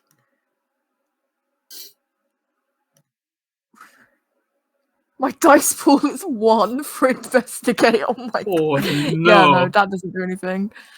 Yeah, unfortunately, you take charge and you're like walking into the woods as you sort of look around for any clues as to where some of these people have gone to. At least the two people that that Sophia saw. They just kind of looking around. Everything looks the same. There's like a cleaner robot just sort of wandering there. This is a small sort of a small cleaner robot just sort of wandering in the woods. it's not humanoid or anything. It's like a box-shaped robot, which is usually used for cleaning in like compound yards or whatever. But for some reason, it seems to be lost here, and yeah, there's like really nothing to it. You cannot find anything, any clues whatsoever. Awesome. Guys, I found nothing. That That is is- good, right? No? I mean, maybe. For you wanted your parents back. Uh, okay. Shit. All right. Can I lead them to that facility where I went to? That's where I decided to turn back. Right? Are we there or are we on the road? There isn't a facility per se, but they were sort of heading towards the northeast of here, and towards the northwest there is the cooling towers are towards the northwest, and that is the general area of where the generator is. Not the generator. What the fuck was it? Where the particle accelerator is. Okay. So that general area is kind of fenced off. But they were slightly heading towards the northeast, not exactly towards that facility. But you can basically lead them to where you lost them, and it's just more woods. Again, if anyone wants to roll and investigate, they can to spot anything. Sure. Let me try.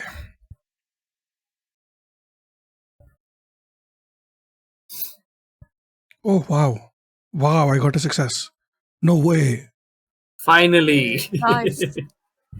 you spot like multiple footsteps, actually, not just not just the four people, but you can spot like there's been like the multiple people on this path. Just it's just because of all the leaves falling on the ground, it's just really hard to spot. But you basically look around for some clues as to where these guys would have went, and you sort of ruffle some of the leaves on the ground, and you notice that, oh, there's some footsteps here. There are in fact multiple footsteps here.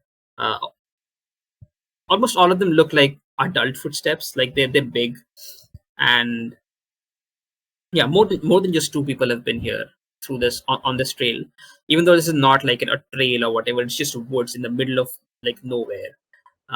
Not exactly nowhere, but yeah, in the middle of woods. But yeah. Middle of woods. Do you want to keep following the footsteps then? Yeah, I think that's the best option. Just whispers to the other, gestures to the other to be quiet, and softly makes a path so they can follow. Okay. As you follow the footsteps, we cut to you guys making your way towards a slightly sort of a large fenced meadow. The meadow itself is not green; it's like all just brown grass, like dried grass. But in the middle of this fenced meadow, you see something very weird and shocking. There is a machine that has been placed in the middle of this place, and as you guys make your way there, you see a bunch of adults, men, women, some even like young, like very late teens, like somewhere around like 19 to 20, 18 to 19 years of age. Um, all of them here sort of hanging around that machine for some reason. They are talking amongst themselves. Some of them are sort of arguing amongst themselves. Some of them are just looking around into blank spaces. You're not quite sure what's happening here. Do we recognize any of them? Ruben, you recognize both of your parents here, and Cooper, you recognize uh, your mom and Stacy. Both of them are here. Also, yes, Sophia, you also notice that. Um, uh, Fuck, I keep forgetting his name. Mr. Jenkins and Mary, both of them are here as well. Mr. Jenkins and Mary are they are sort of sitting down in the meadow and just sort of hanging out. What it looks like, but your parents, Ruben, they seem to be having some sort of an argument with some other folks. Like what look like they're also wearing like some sort of lab coats. Your mom is sort of just roaming around Cooper with Stacy, just looking for something. You're not quite sure what. Okay, can I walk up to them? There's Is that a a good idea? sorry. I'm saying to Cooper, do you think that's a good idea? They're just a bunch of adults. They're not gonna kill you. No, it feels really weird. You're weird.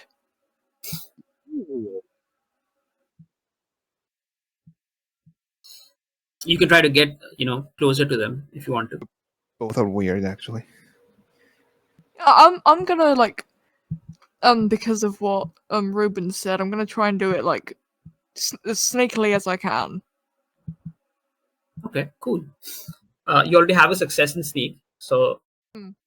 you spot like there's a bunch of adults sort of just, it's not just concentrated towards that machine itself, but there's a bunch of adults just roaming around here, like sitting, standing, talking, looking out into the distance, all of them seemingly at peace. So some of them, what looks like some of them are trying to sort of keep a lookout for anyone sort of coming into this place. But you already have like a success in sneak, so you can try to sort of sneak around them and get to your parents. Sorry, get to your mom and Stacy. So as you sort of go around, you notice some of these adults are sort of, one of them is the guard of the school. He is sort of just looking around, even though it's like bright daylight. He has his torch on, and he's like just like a drone, kind of just looking around for people. Um, Very weird stuff. As you make your way towards your mom and Stacy, what do you do? I call out their names. I'm like, hey, Stacy, Mom, hey, hey. They seem to be sort of in some sort of a trance. They are just roaming around, and as you sort of shout their name out, or rather you call them out, um, both of them sort of turn their heads towards you. Oh, it's Cooper, your mom says. Shouldn't you be at school?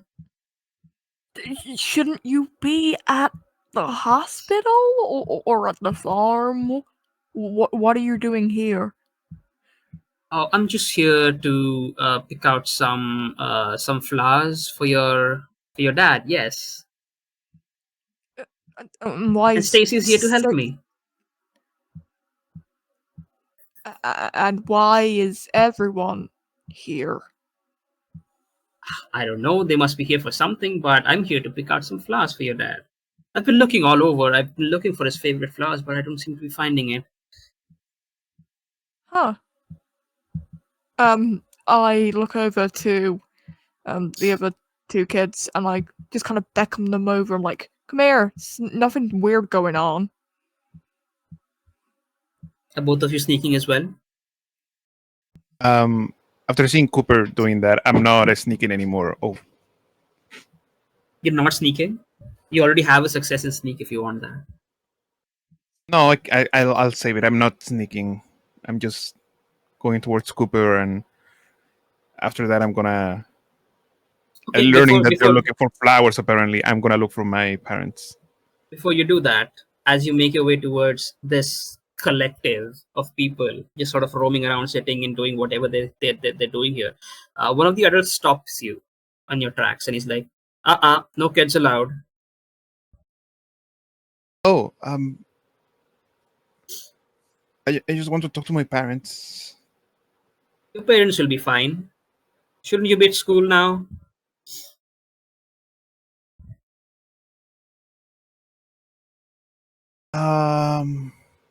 Maybe I'll go back to school. I lie, and then I will sneak around and try to find my parents. Okay, you already have a success in sneak, so I'm not going to stop you there. So he's like, he looks at his watch and is like, it is school time, I believe. So you should be at school. As he sort of looks back to you, you're already gone, and there's a bunch of people here. Like there's almost like 50 to 60 people here already, sort of just roaming around like drones. Amongst all that chaos and crowd, you manage to sneak away and try to look for your parents, and you do find them, and they seem to be arguing not amongst each other, but with other scientists from the loop, it seems like. What do you do? I don't know. I want them They to leave. seems they So seem to be they seem to be just spouting out a lot of jargon, like a lot of scientific physics jargon, like something about relativity and like something, whatever. Physics. Yes, I know I all don't about know it. if I don't know if I want to interrupt them because they might get angry at me.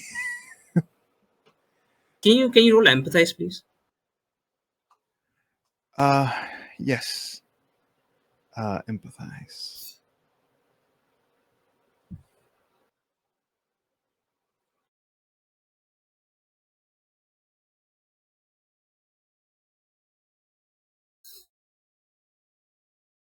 One success.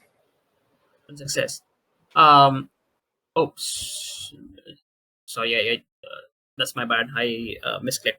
But anyway, with one success, you realize that your parents are being off just just tad bit more aggressive than they usually are. They are usually pretty chill. I mean, they can get a bit, whiny about homework and your Yeah, but grades. they're usually more cold than aggressive. Yes, and you've never really actually seen them being so aggressive as they sort of just completely just arguing with these people. Like they are loud. They're very loud. And for what? For like physics theories? Doesn't seem quite right.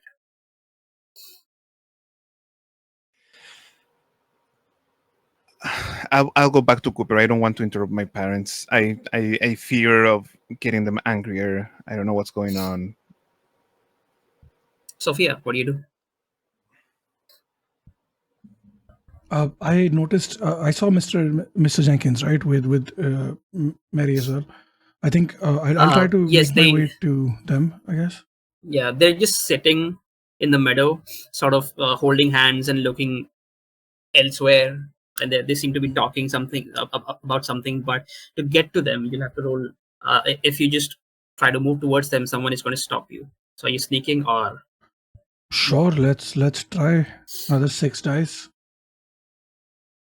Oh, nice! success? 3 successes even. 3 successes. Holy shit! All right, you can store you can store some of two of those successes for later on. Yeah. So as you manage to sneak past some of the people who are sort of making rounds here, the school guard who you usually wave to, he seems to be sort of a very vigilant. Like I said, for some reason he has his torch on and he's just looking around, like it's like nighttime, but it's clear as day. Um, and you sneak your way around all of the adults and try to make your way towards the both of them, Mr. Jenkins and Mary. And yeah, you do. What do you do as you approach them? Hi, Mr. Jenkins. What are you doing here? Oh, hey, Sophia. We had a really nice night yesterday, and we just wanted to take a walk outside, and we found this really nice spot, and so we kind of bird watching, I guess. Just hanging out. What are you doing here? I came looking for you. The shop's been vandalized. The arcade's been vandalized, and they're looking for you. She's obviously They're lying, looking but for us. yeah, because they need a report from the owners. Well, there'll be time for that. We just kind of want to hang around here for a bit. And he sort of looks towards Mary and he's like, Sophia, you don't have to worry about it. We'll go back and figure it out. You shouldn't you be at school? right now? I have the half day off.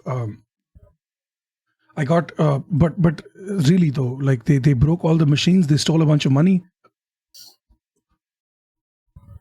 It'll be fine. Honestly, it's happened before, and we're just kind of living in the moment right now. And they sort of just again hold hands together, and it looks like they're gonna kiss. God damn it, Mr. Jenkins, you're being mind controlled. And they kiss. You disgusting. They're just not listening to you. Oh, this sucks. Okay, can I so can I look to see if they have like any weird shit on their heads? Like, my immediate thought is they're being mind controlled like the birds were. Make an investigator comprehend check, Nice. whichever is highest for you. Let's do comprehend. I think that's better. Yeah.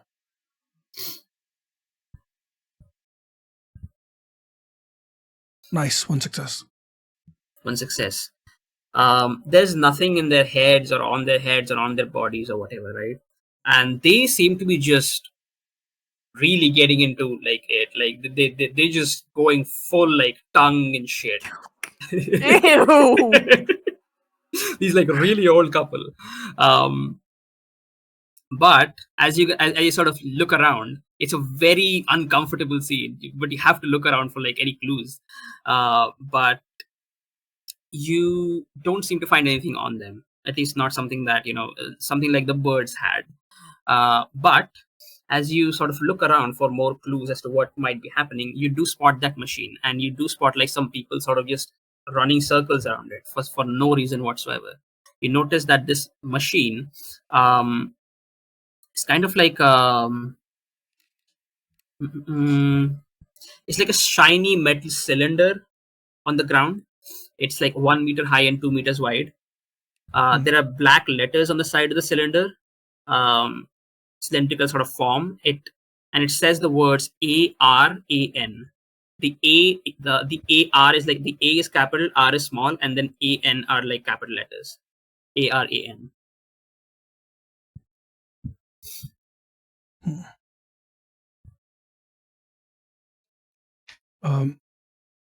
Would I know if that's the name of an organization that exists in the world, or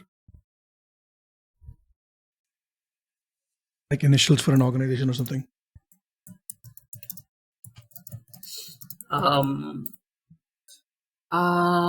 Go ahead and make an just give me a second.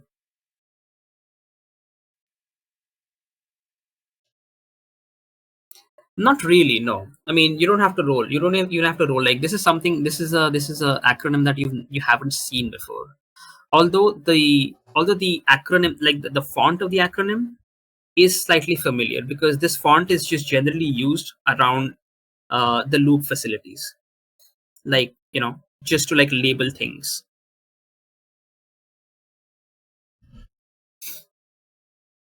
Can I if I get any closer, the adults will try to stop me, right? Oh yeah, you just outside of like the more crowded, dense crowd near the machine itself. Getting towards it, getting near the machine looks almost impossible without getting spotted. Just to let you know, if you want to get close to the machine, you'll need 3 successes to sneak past everyone there. I would like to circle back around to where Cooper and Ruben are. How big is this cylinder, by the way? It's 1 meter tall and like 2 meters wide. So someone can't carry it. It looks like heavy enough. Like like the kids won't be able to carry it now. Okay. But with that investigate or comprehend check, you've also noticed that there are like heavy cables which lead from the machine itself into the ground. Okay. I'm going to circle back to the kids, and I'm going to the other two. I mean, and at Cooper. Hey, Cooper, you're good at the sneaky sneak, right? And at the electric stuff, was that you who messed with the wiring on the bird thing last time? If by messing with the wiring you mean beat it to death, yeah? Okay, so I feel like that cylinder thing in the middle is kind of controlling the adults. I don't know how. If Ruben and I cause a distraction, do you think you could sneak in and disconnect it and cut the wires? Depends. Are you saying like cut the wires or like the wires? Whatever you want. There's a big difference. Whatever you want. Okay. Yeah. I mean, sure. Okay. What do you think, Ruben? Can you hear me now? Hello? Yes. Yep. Hello. Awesome. What was the... What are you planning to do with the wires?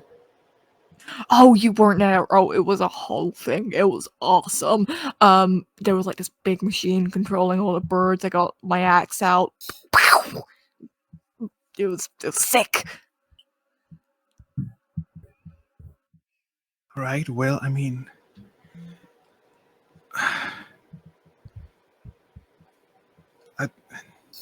Fine, let's do it. Do you need a distract? What do you need?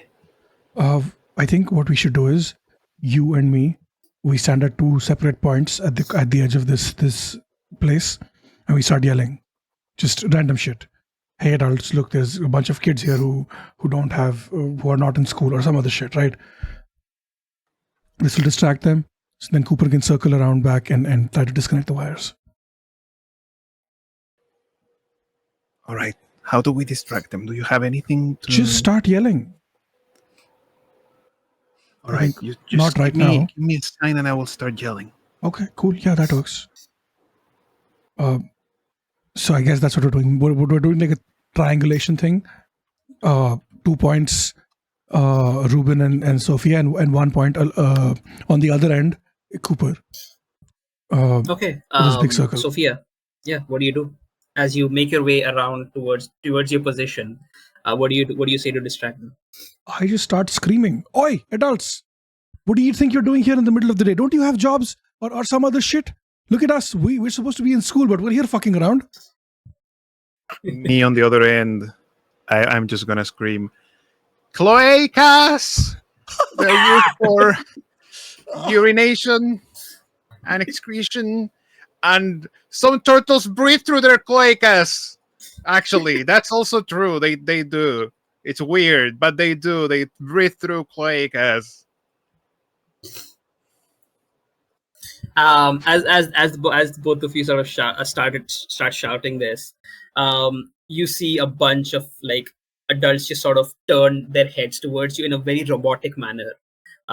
It's almost like, yes, again, like I said, in a very drone-ish manner, like there's some sort of robots or something. As they sort of turn their heads towards you, one of them on the other side shouts, "Hey, you shouldn't be here." Do something about it then. "Get out of here!" As he starts walking towards you, you see like a huge sort of man, looks like some sort of a bodyguard or something like that, walk towards you, Sophia, and a lady with a cane. She doesn't seem to be using the cane a whole lot because she seems to be walking perfectly well.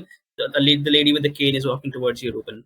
As you guys have sort of slightly distracted them, Cooper, you can try to sneak in.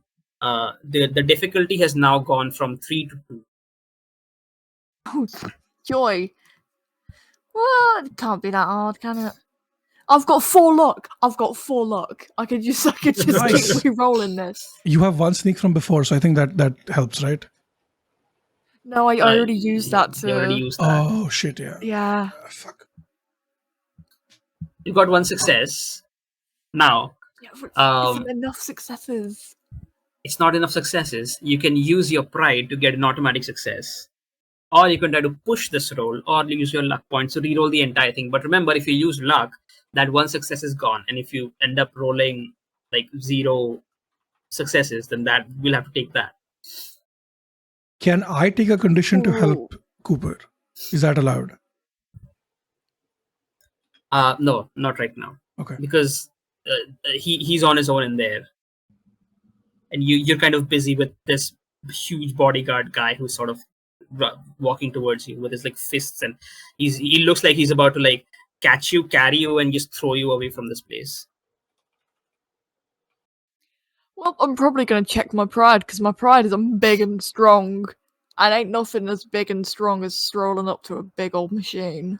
So, Okay, go ahead, check your pride, and with that you get an automatic success. With 2 successes, you make your way towards the machine itself, and we're gonna cut from that to these two.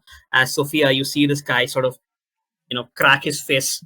You kid, you're not supposed to be here. Get out. I'm taking a step back where every step that he's taking forward, and I'm yelling at the top of my lungs, "Stranger danger! Stranger danger! This guy's trying to touch." Holy shit. Oh dear God! he quickens his pace. As he does, please roll a move check to get out of his grasp. Oh no! If you fail this, you're gonna take a condition first. There's a threat of a condition here. Oh, let's go. Got 1 success. Okay, you got 1 success. So as he sort of hulks towards you, tries to grab you by the hand, you very quickly sort of how do you, I guess, just describe how do you sort of escape from his grasp. I'm gonna bite his finger as he reaches forward. I'm just gonna just bite his fucking hand or whatever as he tries to grab me, and yeah, let go, and still screaming at him. Go back to your job. What are you doing here? Like a I am bunch doing of my degenerates. job, you brat. You need to get away from here. As he sort of keeps yelling at you. We're gonna go back to Cooper as this lady sort of what it looks like this cane is like a very beautifully engraved cane, and what it just it's probably for like just as an accessory or something. She's not limping or anything. She just sort of tries to with like some sort of a ninja or a samurai. She's just sort of rolling it around, and she's walking towards you. She's like, "Hey, you, get out of here. This isn't a place for a kid, or you'll face the consequences." I'd give her like an intimidating glare. Oh, sorry. Not Cooper, Ruben. Oh, Okay. I give him an intimidated glad. It's a she, but yeah. Oh, I give her. I look intimidated. I'm not intimidating. She's intimidating me, and I will say, "Oh, oh, you are interested in cloacas? Then wonderful. You know that some lizards drink from their cloacas, which is She quickens her pace as you keep talking. She quickens her pace, and she she does some tricks with her cane in her hand, and she's gonna come and hit you if you don't move. So go ahead and make a move check. oh no.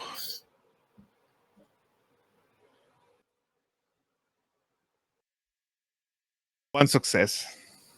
1 success. So as she sort of does some tricks with the cane and she tries to sort of hit you across with it, you very quickly dodge out of the way, and you're like, oh shit, and you start running away from her as she, yes, never return or you'll face the consequences.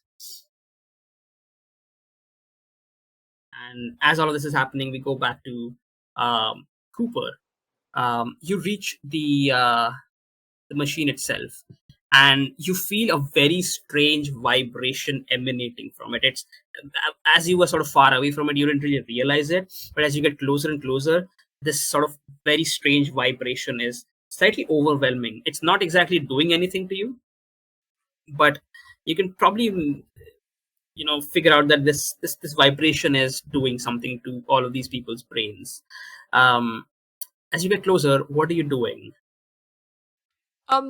Can I kind of like sense where the vibration's coming from, or is it just coming from all around? Just the center of the machine. It's a cylindrical machine, 1 meter high, 2 meters wide. It's mostly just kind of dark, a very dark maroon color, and there's like something written on with like letters with like the same font that the loop facilities use to just for like nameplates, something like that. It's called ARAN. So it's A capital R and AN with capitals. That's it. And the vibrations are coming from the machine itself. You see very heavy cables running into the ground from the machine. But yeah, what do you do?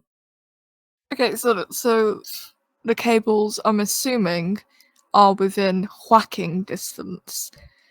They are, So yes. I'm gonna reach into my backpack, not pull out an axe because that has since been confiscated from me from my parents, and instead I have something a little bit less daunting but still very much useful, a crowbar. And I go over to these cables and I just try to start using like the sharp end to like rip them apart. Just jank them out. Okay. Go ahead and make a force check. These are very heavy cables. Sorry, what did you roll? Successes. 3 successes. Oh.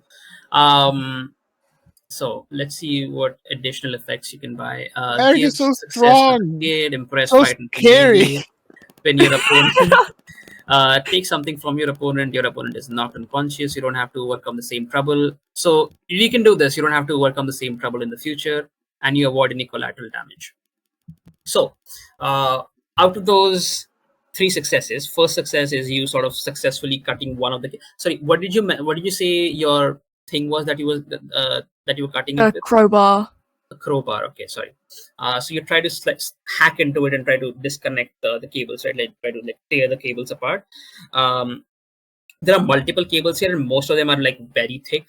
So you try to sort of whack into one of the cables, and it's a success. Like you managed to do it, but because of those 2 additional successes, there is a very strong shockwave just booms out from the machine itself. I need both of you, Sophia and Ruben, to make a force check as well. You, however, Cooper, are unaffected by it. You said force check? Force check, yeah, No successes. with a threat of a condition. Yep. I fucked You guys that. want to? Wait, me as well? No, because you had additional successes. You didn't.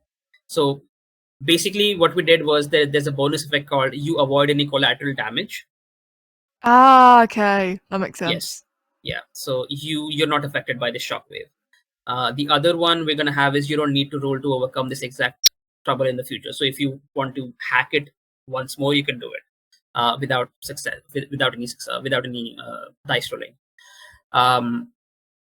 But the both of you failed. Would you want to use luck to reroll Yeah, this? I'm going to use one of my luck points here. One success. Okay. What about Ruben? I mean, I don't know exactly what to do. I failed, so I have a condition now. So what kind of condition do I have? You can still try to succeed with a luck point, or you can push, or you can use your pride to get a success. If not, you want a condition, then that's an injured condition. Oh, right. I can push. Okay, and push. Nope. Okay, I'm assuming you use your luck point and did not push, because pushing requires a condition to be taken. Oh yeah, sorry. I luck point. Yes, but no. Yes. Failed. Okay. Unfortunately, you fail, and this shockwave just sort of it just booms and emits out of this cylindrical machine, and everyone around sort of just takes the hit and falls down. All the adults And me. and you as well. You take the injured condition, by the way. Why am but I Sophia, so weak? Sophia, you and Cooper, the both of you managed to stay on your feet. Some of the adults as well, some of the sort of larger adults, but a lot of the adults are sort of they fall down. Some of them sort of fall on like rocks and stuff like that. You see some of them sort of start to bleed almost. And after that after that shockwave, there's like a couple moments that you sort of just look around at what the fuck just happened, as this sort of shockwave just spread across the entire area and sort of pushed everyone away. Everyone just stands up like nothing happened, and they continue doing whatever they were doing. Ah, fuck. The F word.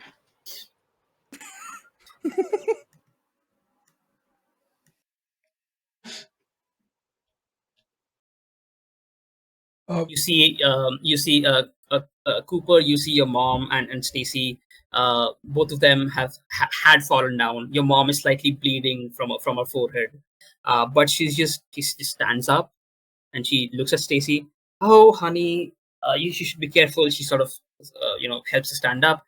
We should really be looking somewhere else for these flowers, but I feel like they're here, and I'm not quite sure where to find them. And she just starts looking around, and you see your parents as well, Ruben. They fell down as well, but they just stand back up. Their lab coats are all dirty, like with mud and everything. And now you realize that your father is actually just holding some scientist scholar, and he's like becoming very aggressive. Like he's shouting like obscenities at him, and you've never seen him do that. He's like, "What the fuck do you know about relativity? I have read every one of Einstein's papers. You have no idea what you're talking about, you shithead." And this is like this is coming like a shock to you, because it's always like, both of your parents have, like, because you've never really heard them talking like this ever. um yeah, and of course, Sophia, you see both you know Mr.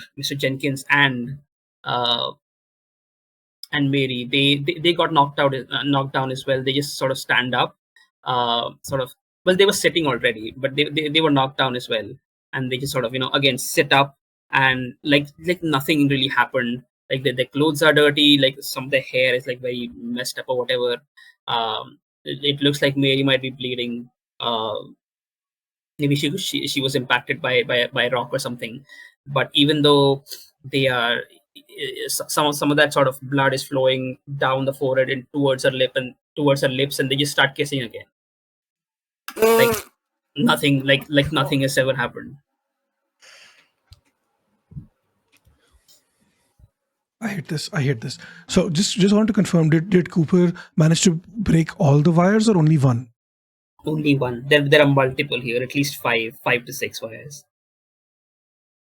I look at Ruben, who looks hurt. Look at myself. Look back at Cooper and I just yell, "Do it again!" What? No! Sure? Would anyone of you like to roll a comprehend or a calculate? I will. Mm. Comprehend or I want to roll a comprehend. Okay, go ahead, roll a comprehend. Better do it quick before I just start hammering it again, because I will. I will use my last luck point. Mm-hmm. Oh, one success. One success. Ruben, in your infinite wisdom, you realize that hacking these cables is just going to get worse and worse from here. You realize that this machine affects grown-ups with some kind of subliminal vibrations. Like now you're feeling it because it's more active, almost like it's becoming unstable almost. And I'm more in contact with the ground, I guess. Yeah. It's the vibrations are getting slightly louder, and it's almost like it's becoming unstable. Like it's on the way of becoming unstable.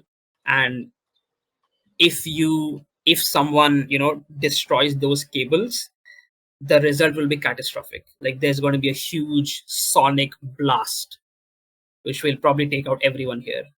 I'm picking up bad vibrations. She's giving me. You also realize that the machine itself, for it to be so powerful, it requires a huge amounts of energy, which probably means that the cylindrical machine is connected to the gravitron by those cables, and messing with the gravitron is a bad idea. You can get killed. Well, the kids won't, but everyone around this machine will. Yeah. If Cooper, so what do you do with that information now that you've sort of figured all of this out? What do you do? Cooper, don't do it. It'll be bad. Yeah, really? Yes, I will. I know exactly why, but I cannot repeat it exactly as it's in my mind. I'm not a mind reader. It's don't do it. I'll explain later. It's I should probably get up actually. As you're shouting this, the lady the lady with the cane notices you again. You kid, you haven't left, have you?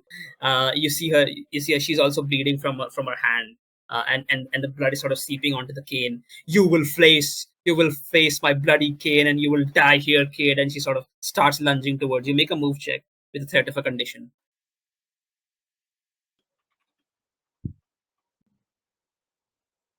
And Cooper, what are you doing?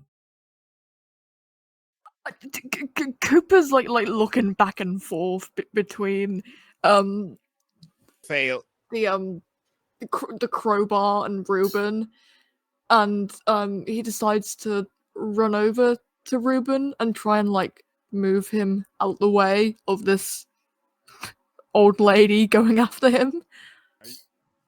Please Okay. tell me that you lift me up. That will be so embarrassing. Make a force check. Oh, I made a move check. I can make a force one actually. But that was 3 successes.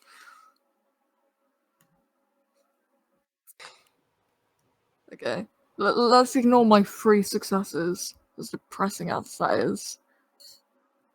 Instead, it's 1 success. One success is good enough. You run towards, as you see Ruben being attacked by this lady. You run towards him, and with your crowbar, you sort of shove her away, sort of pushing her away from Ruben. He's safe. You don't take a condition, Ruben. It's fine. But what are you guys doing now? Sophia, what's going on in your mind? In armor. I cannot believe Cooper saved me. Do you want me to pick you up and carry you out? You big baby. Maybe. I My back hurts. I slept on the couch. Just kind of face palms. Walks over to Sophia. It's like, so what now if beating the crap out of it won't work? I am out of ideas. Okay, so we could follow the wires to where it leads, but I think if it goes underground, it might lead to the gravitron. We could go to where the gravitron is, which is, and try to It's disconnect west it of from here. the source. I mean, the gravitron is deep underground. Like reaching the gravitron itself, like that's utterly impossible. But you can go to the general direction of the cooling towers that there's a facility there. By the way, while You this can is try to going do on, that. I explained that the vibrations seem to affect the minds of the adults. Okay, Cooper understands none of it, but he nods anyway. You also Do I realize notice that he doesn't understand? make an empathize check. You know what? It's fine. But yeah, if Sophia, you can go ahead and make an investigate check if you want to. Just try to look around, trying to find some clues. Maybe try and figure out what steps you want to take next. Yeah, I think that is smart because brain is not braining right now, and she doesn't understand why or how it turns out that she's making the decisions. This makes no sense. Of course, that's 0 successes. Wait, let me scroll up and see. I think I got the previous investigate. I got like double successes or something, right? Did you? No, I think that was comprehend, not. I mean, you still have your luck points, no? Yeah.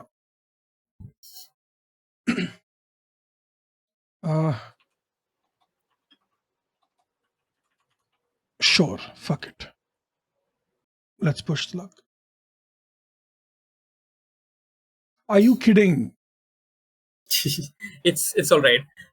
So what happens is, and I'll let you. The consequences of this failure are going to come back afterwards. But for now, I'm going to tell you, as you look around for anything, any clue whatsoever to try to solve whatever the fuck is happening here. As you see more adults are coming in, and you see like a police vehicle now is coming in. You hear the sirens as the police vehicle comes in, and the cops in the vehicle, they just sort of walk out and they start walking towards the ARAN, the machine itself, and they just sort of look around. They take out their batons and they try to basically just look around for more people who are maybe trespassing or something like that. But you guys are slightly away from all the chaos right now, as the crowd of 50 has now grown into some 70 odd people, 75-ish people, and it seems to be growing. Like there's a police car, and then the two cops just join the crowd. You also realize that all of these people, they're getting more and more aggressive. Like they're getting to some sort of a bestial nature. They are just spouting out profanity. Some of them started fighting now. You see Ruben's dad and mom are just sort of throwing hands with other scientists. And yes, the Mr. Jenkins and Mary are going into like some other territory which I don't want to describe here. And your mom and Stacy Cooper are just sort of roaming around endlessly, just looking for the flowers. They just don't seem to find it. As all of this chaos is ensuing, you notice amongst the meadow and the tall grass of this place, there are some smaller wires which are heading out into the western direction, or rather northwest direction.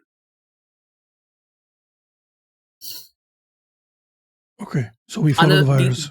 These are another set of wires. These are not the heavy wires, which are heavy cables, which are going inside into the ground. Yeah, I guess we can follow these. Let's get the fuck out of here and follow these wires to wherever they lead. Maybe we can shut it off from there. So as you guys make your way out of this crowd, and try to follow these wires, you follow them for like a good 20 to 30 minutes, and the cables, the wires here are buried in the soil, which lead from the ARA and the machine itself to what looks like a slightly open glade area. Again, most of this is just it's autumn, so just give me a second here.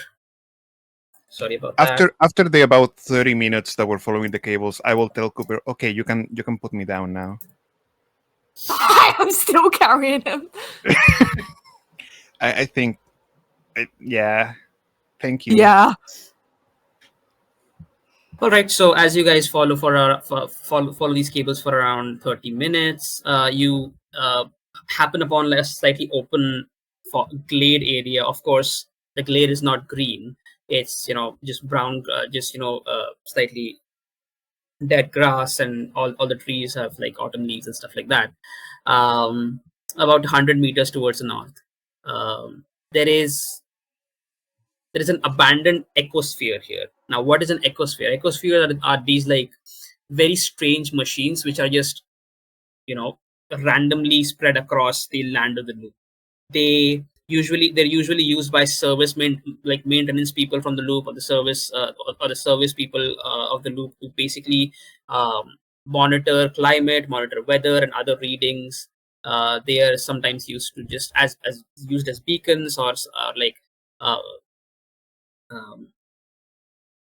radar, some sort of like, yeah, they can be used for a lot of purposes, and some of them are just kind of abandoned. Some of them still work, but most if not all of them are connected to the graviton itself. As you happen upon it, The ecosphere itself is this sort of large spherical brown thingy. It is somewhat rusty, and it's you can see it on alchemy if you want. Like it just looks exactly like that towards the right hand side of your alchemy thing. It is brown, somewhat rusty, 2 meters in diameter, weighs it almost looks like it weighs around a ton. Besides the cables running from the ARA and itself, there is an open hatch on the sphere where thick cables sort of lead into the ground. And you can guess that this is an ecosphere which is connected to the loop itself. But as you approach this ecosphere, you realize that you are not alone here. Someone is keeping a look at you. Someone is here aside from you, who is maybe stalking you or looking out for you, or they've spotted you as you sort of making your way towards this place. And soon you realize that as you sort of there's a small voice of a twig cracking. As you look back, you see this slightly 6 foot large, what can only be described as a humanoid robot. The robot's skin seems to be built with human tissue and metal. His head looks like a skull with metallic mouth containing black teeth that always seem to sneer. This robot is wearing a dark raincoat and a large dark green rain hat. And he walks with a cane, a beautifully engraved cane. As he sort of comes out of the forest behind you, he says, in a very metallic and robotic and a very almost like a scary voice, he says, "Be so kind as to leave this place immediately, or for your own protection and the common good. I do not want to repeat this request." As he sort of points his cane towards you. And that is where we're going to leave the session. We'll see what happens with this robot, what's happening with the adults, and everything around it in the next one.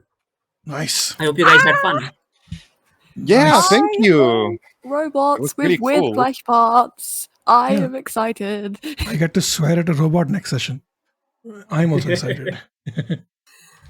Awesome. I've been your GM Void. You can find me on Blue Sky, and I'm trying to get away from social media as much as possible, so I'm not very active on there as well. But yes, you can find me on Blue Sky, and I'll be here in 2 weeks.